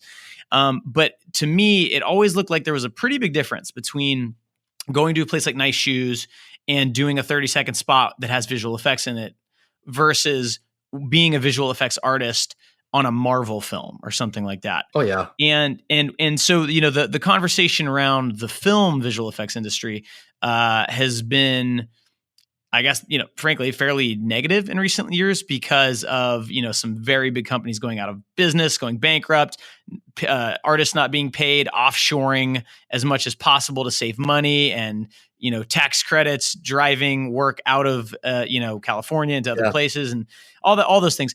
Is there any piece of that that's hitting the commercial visual effects world, or are they pretty separate? Yeah. I mean, I think that the feature film visual effects side of things is a much larger beast, and there are factors that affect that don't really quite hit the commercial market, especially since it's and first and foremost, it's sort of the fixed bid structure that'll drive shops out of business on the but there's also the which state is going to give us the best tax subsidy that we will then just open up a new shop somewhere else and abandon our old one like a ghost town and strand a bunch of artists that moved there to be in place A, and give them the option to either move to place B with us or continue to figure out a way to pay their mortgage off the house they just bought. Right. That's not really what we're experiencing on the commercial side of things, but budgets aren't what they used to be, and it really but for us, as we try to bid stuff out, we certainly get boards all the time where it's just like, look, this is you look at the boards and you're like, well, this is a lot, this is a huge visual effects job, and on the agency side, they're spitballing, this is what they'd like to see. Right. It doesn't matter that they have like $300, and so at that point you look at it and go, all right, well, look, this is a tricky one. We'll work with you to try to maybe achieve some of this, or try to repurpose what your concept is into something that is maybe a little bit more attainable based on your schedule first and your budget. But there is I don't know that we've experienced sort of the race to the bottom type thing that the visual effects market has experienced. I think that there are shops out there that potentially or consistently probably underbid their jobs and then just like murder their freelancers to try to get as much work out of them as they can. And that'll work as long as there's always a fresh cachet of freelancers to work with, because if you burn out your freelancers, you're gonna have trouble staffing up for jobs. We don't really try to do that. I mean, we try to be realistic about bidding, and there are some jobs we pass on simply because they don't have the budget's not there. But we're always going Right. to work with people. Now, if there's if there's a job we really want to do, or it's in the interest of building a relationship, as is the case with any, if you're trying to work with a new client, you certainly try to bend over backwards to stretch the dollar as far as it can go and put the money where you really need it. I mentioned rotoscoping earlier. I mean, that is a thing that for the longest time was something that was done at night by the assistants, and when you're running two shifts, and now that's not really the case anymore. You send that overseas because you can get more value out of, like, why would you pay a full-time artist to roto when you can send that over there? Right. Put the money where you need it. And we look for ways to try to, package where we can, stretch the dollars where they need to go, and, make the most out of whatever production budget a client has. But I think that the film industry, I think, is fallen victim because you got a lot of studios that are all acting the same way. Like all of the studios are looking for tax subsidies. All of them are, fleeing Hollywood. All of them are sending shit overseas. In the shop world, you're really more about how you're trying to run your business, and the shop up the street might be doing something different than you. So I don't think that, there are challenges to everything, but I don't think there's like a necessarily like universal challenge that's facing the commercial VFX side. Yeah, that's really good to hear. And I assumed that also because commercial VFX, it's still in that model of client service and supervised sessions. And that is not outsourceable yet. Right. I mean, maybe at some point it is.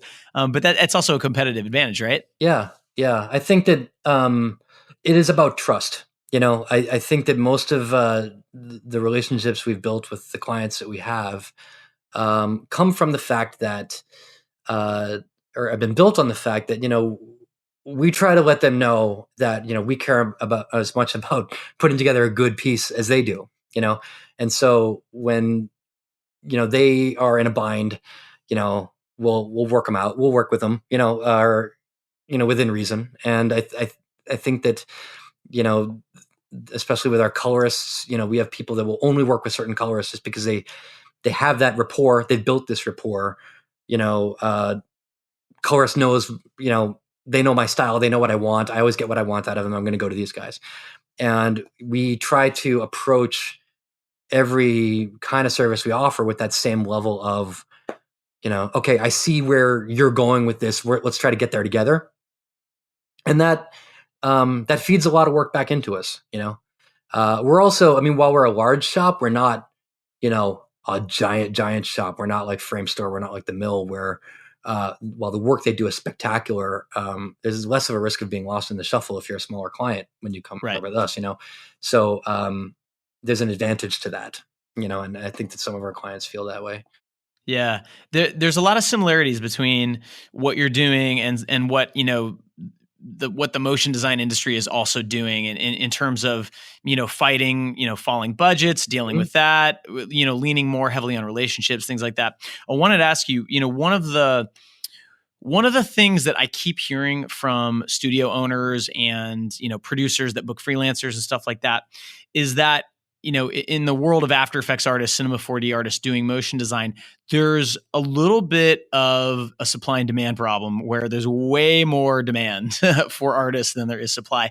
And in my world, I think that it's mostly because there are lots of people that know After Effects and know how to animate in it, but don't actually know how to animate well or how to design well. Right. And so, that's kind of been our sweet spot at School of Motion is trying to help those artists get up to speed. And it takes time, and we're trying.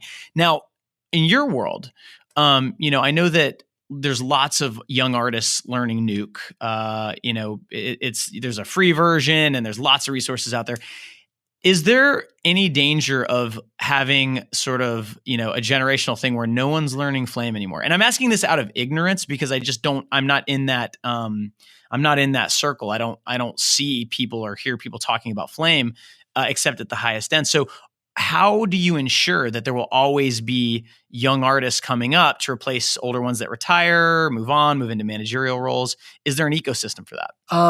Yeah, that's a really good question. And I think that that's something that is, that is something that is as much to Autodesk as a company to decide or to determine as anybody else. It's not necessarily the job of Nice Shoes or any other company to make sure that there's always a place for a Flame artist here.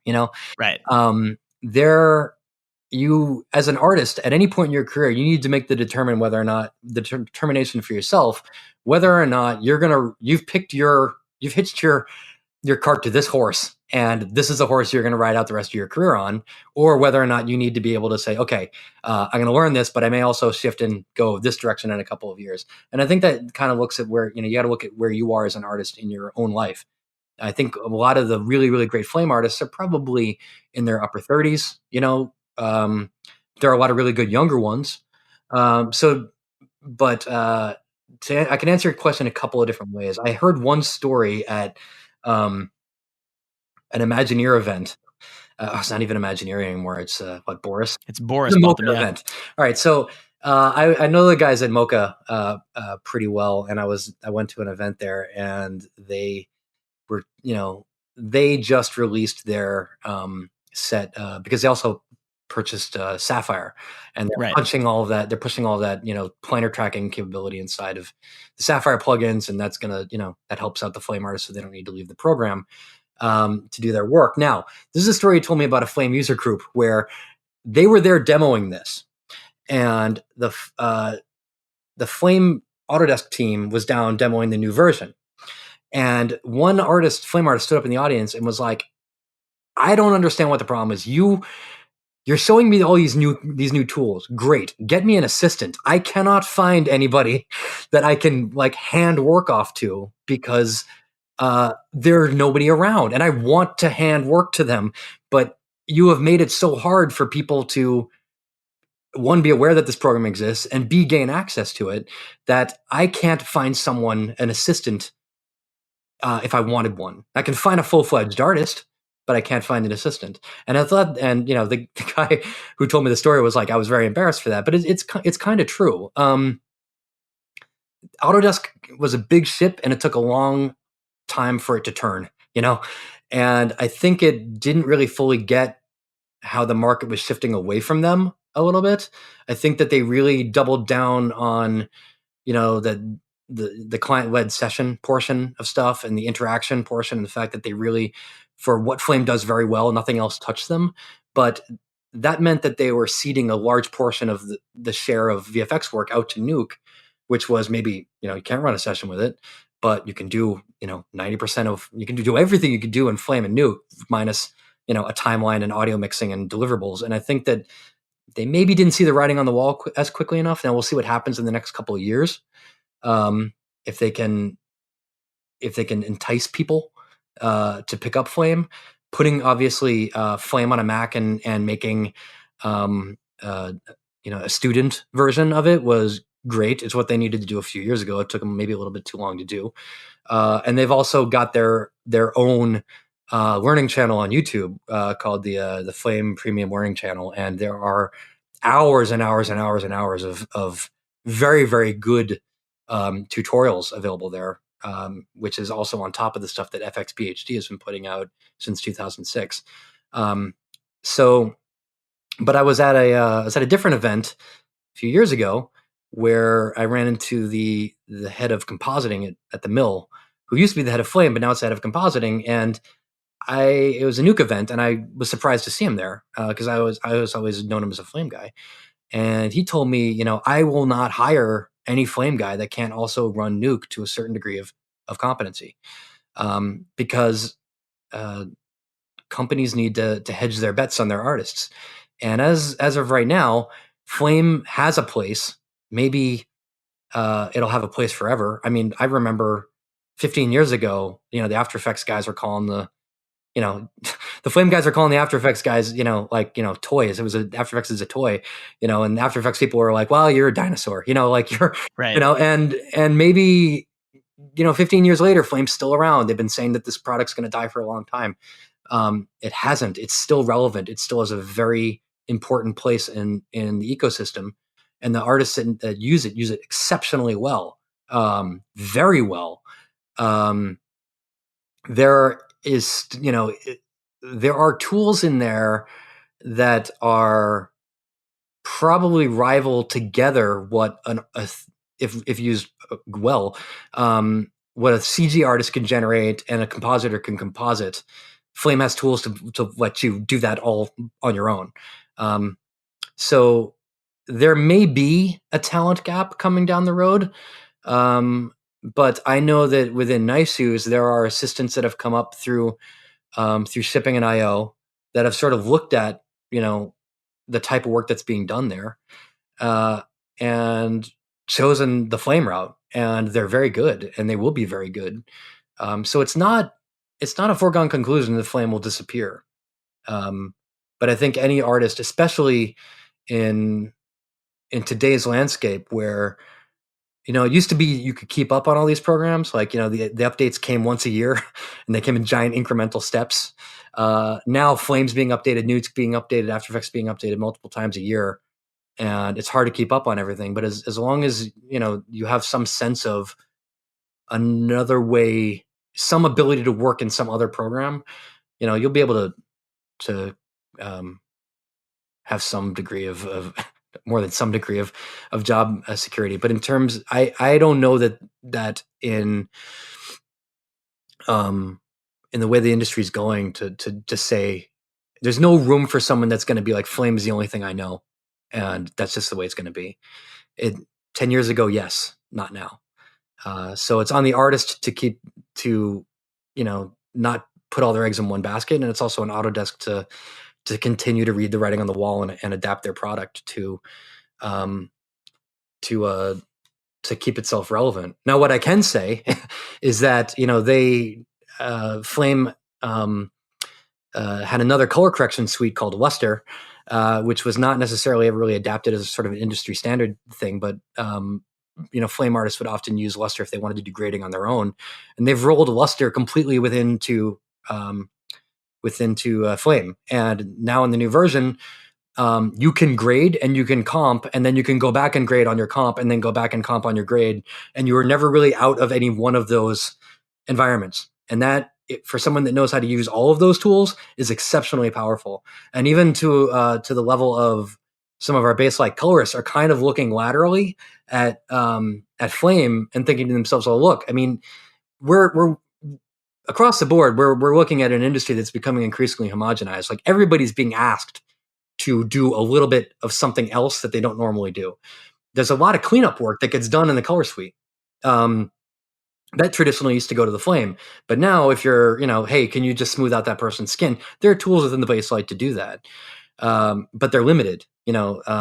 Tracking is in the base light, but it's limited. And now some of our colorists are looking at Flame and going, hey, well, if the tool set, the color science isn't changing, and if the tools are adaptable, then I can put myself into a Flame, and then at my own leisure and my own level of comfort, I can begin to roll some visual effects and some comping into the way that I grade.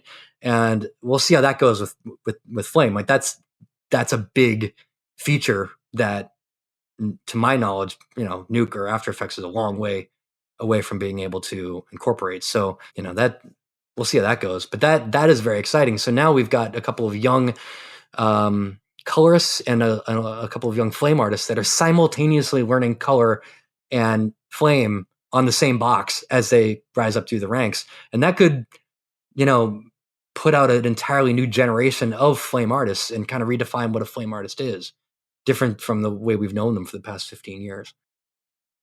You can check out Nice Shoes and Adrian's handiwork at niceshoes.com. I want to give a huge thanks to Adrian for taking so much time out of his busy schedule to talk with me. As we all go through our careers, we're often meeting new people and, in doing so, learning about new opportunities that are open to us. Adrian started his career just a few years before me, so I was able to watch him progress and to have a bit of a role model in terms of what does it look like to be a successful motion graphics artist. Now, obviously, our career paths have diverged since then, but even the short time we had interacting together made a huge impression on me, and I feel like I owe this guy all the beers. So I'm not totally sure why I'm saying all this, but hopefully if you're in a position to help a young artist wrap their head around the industry, I hope you will, just like Adrian did for me all those years ago. And that is it for this one. Thank you so much for listening. All the show notes are at schoolofmotion.com, and I'll catch you on the next one.